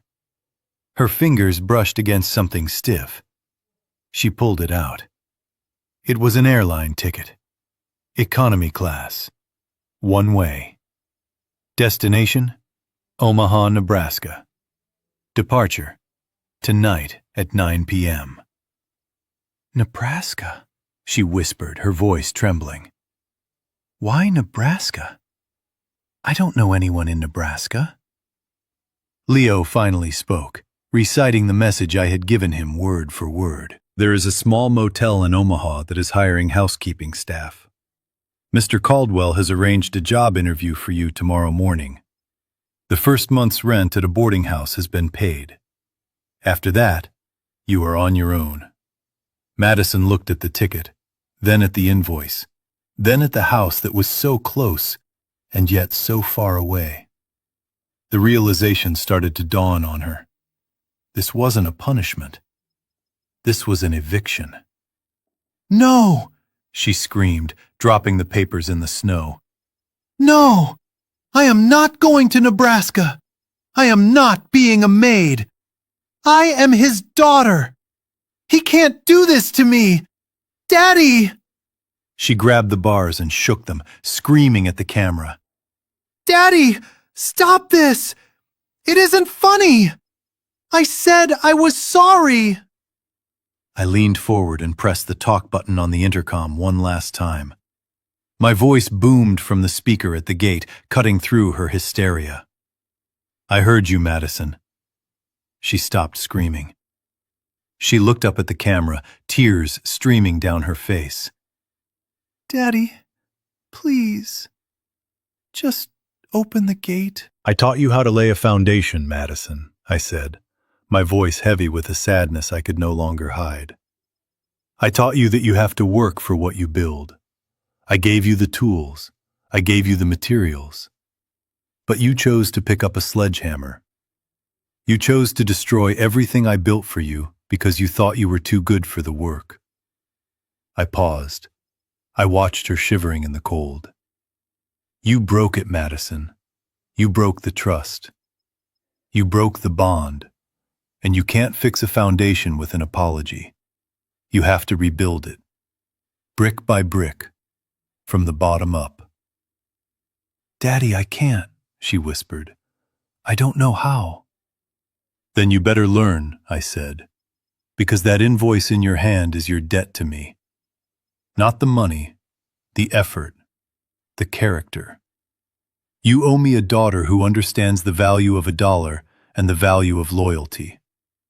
Until you can pay that debt, until you can stand on your own 2 feet without using my name or my money, you are a stranger to this house. But where will I go? She cried. You have a ticket, I said. And you have a job interview. That is more than I had when I started. I released the button. Daddy, she screamed. Daddy! I turned off the monitor. The screen went black. I sat there in the silence. I knew Leo would wait until she left. I knew she would stand there for another 10 minutes, crying, begging, bargaining. But eventually, the cold would get to her. Eventually, she would look at that ticket and realize it was the only lifeline she had left. She had asked for a life of luxury. She had asked for status. Instead, I gave her the only thing she actually needed. I gave her a chance to become a human being. I stood up and walked to the fireplace. I looked at the empty space on the mantel where her picture used to be. It hurt. God, it hurt. But as I looked at the fire, I remembered the bonsai tree. I remembered the rot. And I knew, with absolute certainty, that I had done the only thing a father could do to save his child from herself. I sat back down and picked up a new file. It was the blueprint for the community center I was building in the old venue. Life goes on. The work goes on. And for the first time in a long time, the builder was finally free. The fire crackled softly in the hearth, casting long, dancing shadows across the mahogany floor of the study. It was the only sound in the room, a stark contrast to the chaotic noise that had filled my life for the past few months. I sat in my old leather armchair, feeling the warmth of the flames against my shins. But my attention was fixed on the stack of documents resting on the small table before me. Opposite me sat Leo. He was quiet, respectful, and patient, just as he had been through this entire ordeal. He was not my blood. He did not carry the Caldwell name by birth, yet as I looked at him, I saw more of myself in his eyes than I had ever seen in my own daughter. The papers were ready. They were legal, binding, and irrevocable. The grand manor, the estate that Madison had schemed so viciously to acquire, the property she believed was her birthright simply because she shared my DNA, was about to be transformed. It would not be a boutique hotel for the elite. It would not be a summer home for her vanity. It would become the Caldwell Vocational Center, a place where young men and women from the poorest neighborhoods could learn a trade, could build a life with their own hands, just as I had done so many years ago. I picked up the pen. It felt heavy in my hand, not with the weight of hesitation, but with the gravity of the moment. I looked at Leo and nodded. He offered a small, sad smile, a smile that understood the pain of what I was doing, but also recognized the absolute necessity of it. I signed the first page, then the second. With every stroke of the pen, I felt a layer of burden lifting from my shoulders. For years, I had been carrying the weight of Madison's expectations, her entitlement, her greed. I had carried it because I thought that was what a father was supposed to do. I thought that if I just gave enough, if I just forgave enough, eventually she would see me. She would see the love behind the money. But I was wrong. You cannot fill a cup that has no bottom. You cannot save someone who does not want to be saved, only financed. I turned the page to the final signature line. This was the deed transfer. Once I signed this, there was no going back. The grand manor would belong to the foundation, and Leo would be its director. He would ensure that the values of hard work and integrity were taught within those walls.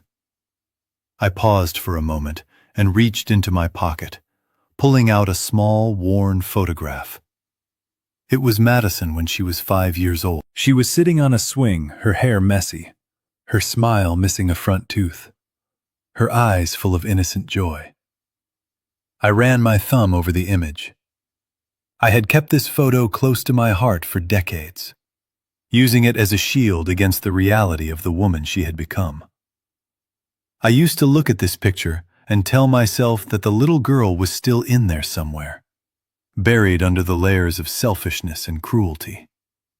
But tonight, sitting by this fire, I finally accepted the truth.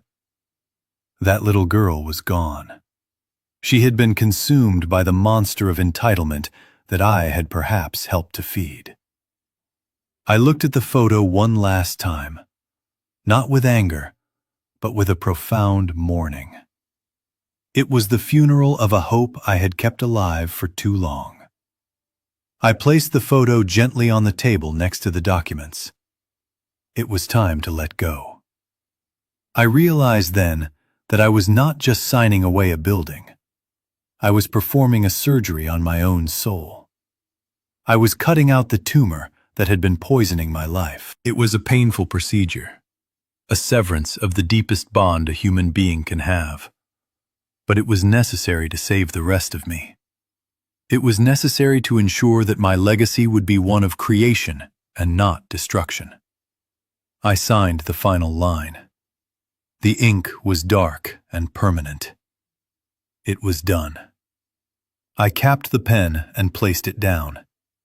The sound of it hitting the wood echoed slightly in the quiet room. I looked up at Leo. "It is finished," I said, my voice raspy but steady. He reached out and took the folder. "You did the right thing, Henry," he said softly. "I know," I replied. I leaned back in the chair, closing my eyes for a moment. I thought about Madison. When she found out about this, when she realized that the well had finally run dry, that the house was gone, that her future was now entirely in her own hands, she would scream. She would cry. She would curse my name to anyone who would listen. She would play the victim, just as she always had. But for the first time in her life, she would have to face a consequence that Daddy could not fix. And perhaps in that cold, hard reality, she might finally find the opportunity to grow. Or perhaps she wouldn't. That was no longer my burden to carry. I had given her life. I had given her education. I had given her chances. Now I was giving her the only thing left that had any real value. I was giving her the truth. The truth that you eat what you kill, that you keep what you earn, and that respect is not an inheritance. The fire popped, sending a shower of sparks up the chimney. I opened my eyes and looked around the room. It felt different now, lighter. The ghosts of the arguments, the echoes of the manipulation, they were fading. I looked at Leo and saw the future. A future where my name would be associated with young electricians and carpenters and plumbers building their own dignity. That was a legacy worth dying for. That was a legacy worth living for. I took a deep breath, filling my lungs with the scent of wood smoke and old paper. I felt a sense of peace settle over me, a peace I hadn't felt since my wife passed away. I had lost a daughter, yes, but I had regained myself. I had reclaimed my dignity. I stood up slowly, my joints protesting slightly, but my spirit feeling younger than it had in years. I walked over to the window and looked out at the grounds of the estate. In a few months, this place would be bustling with life, with the noise of saws and hammers, with the energy of ambition. I smiled. It was a good ending. No, it was a good beginning. Blood is not a shield that protects you from the consequences of ingratitude. We often convince ourselves that we must endure abuse simply because it comes from our kin, that we must sacrifice our dignity on the altar of family. But sometimes the most loving thing a father can do is to open his hand and let go. Sometimes you have to let your children fall so they can learn how to stand. Buoying a toxic child does not save them. It only drowns you both. I chose to swim. I chose to breathe. 6 months have passed since that winter day, and the snow has long since melted, revealing the hard ground beneath. The grand manor is gone. The gold leaf was stripped from the walls, and the crystal chandeliers were sold at auction to pay for industrial lathes and welding equipment. The space where my daughter once stood, crying in a wedding dress she could not afford, is now filled with the sound of circular saws and the smell of fresh sawdust. I walk through the main hall every morning.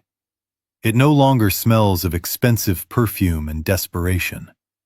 It smells of honest sweat and opportunity.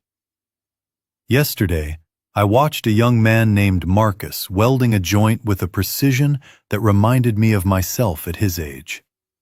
He is 19 years old, and before he came here, he was sleeping in his car. Now he has a trade. He has a future.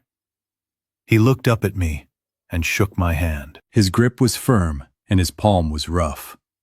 It was the handshake of a man who builds things, not a man who borrows them. That handshake meant more to me than all the socialite galas I was ever dragged to. I realized then that I had not lost a family. I had simply found a new one. These students are my legacy. They are the steel and concrete that will outlast me. As for the Prestons, they faded into the obscurity they feared most.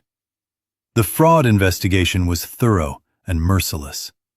It stripped them of their remaining assets and exposed every lie they had told to their investors. I heard through the grapevine that Richard is working as a low-level consultant for a firm that barely exists, and Liam is living in a basement apartment, blaming the world for his misfortune. They are still victims in their own minds. They never learned. They never will. They are ghosts haunting a life that no longer exists. But Madison is different. I received a letter last week, postmarked from Omaha, Nebraska. It was written on cheap notebook paper, not the heavy cream stationery she used to favor. The handwriting was hurried and practical. There was no request for money. There were no complaints about the cold or the lack of luxury. She wrote to tell me that she is working double shifts at a diner near the motel where she stays. She wrote that her feet hurt at the end of the day. She wrote that she finally understands why I always came home tired and why I fell asleep in my chair after dinner. She told me that she bought her own winter coat with her own tips. It is not a designer coat. It is probably ugly and bulky, but she paid for it herself. That coat means more to me than the $5 million trust fund ever did. She is struggling and she is lonely, but she is becoming real. She is shedding the layers of entitlement like a snake shedding old skin. I did not write back yet. I will let her sit with that pride for a while. I will let her understand that the feeling of buying your own coat is better than the feeling of being given a castle. I sit here now in my study, looking at the bonsai tree. It has new growth. The branch I cut away left a scar, but the tree is healthier for it. It is stronger. I am stronger. I have stopped apologizing for my success. I have stopped apologizing for my standards. I have reclaimed my life from the people who viewed me as nothing more than a resource to be mined. The silence in my house is no longer heavy. It is peaceful. It is the silence of a job well done. I look at Leo, who is organizing the scholarship fund for the next semester. He smiles at me. We don't need to say anything. We know that we did the right thing.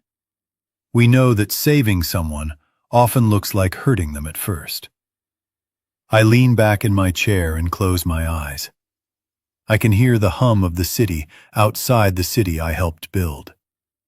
I am part of it again. I am not a spectator in my own life. Ultimately, we must realize that true generosity is not about giving people what they want. It is about giving them what they need, even if they hate you for it. It is about having the strength to be the villain in their story, so they can eventually become the hero in their own. My name is Henry Caldwell, and I am no longer just a builder of buildings. I am a builder of character. If you believe that respect must be earned, and that hard work is the only true currency in this life, then please like this video and share it with someone who needs to hear it. Subscribe to the channel for more stories about standing your ground, and tell me in the comments if you would have opened that gate, or if you would have kept it closed. I read every single one. Stay strong.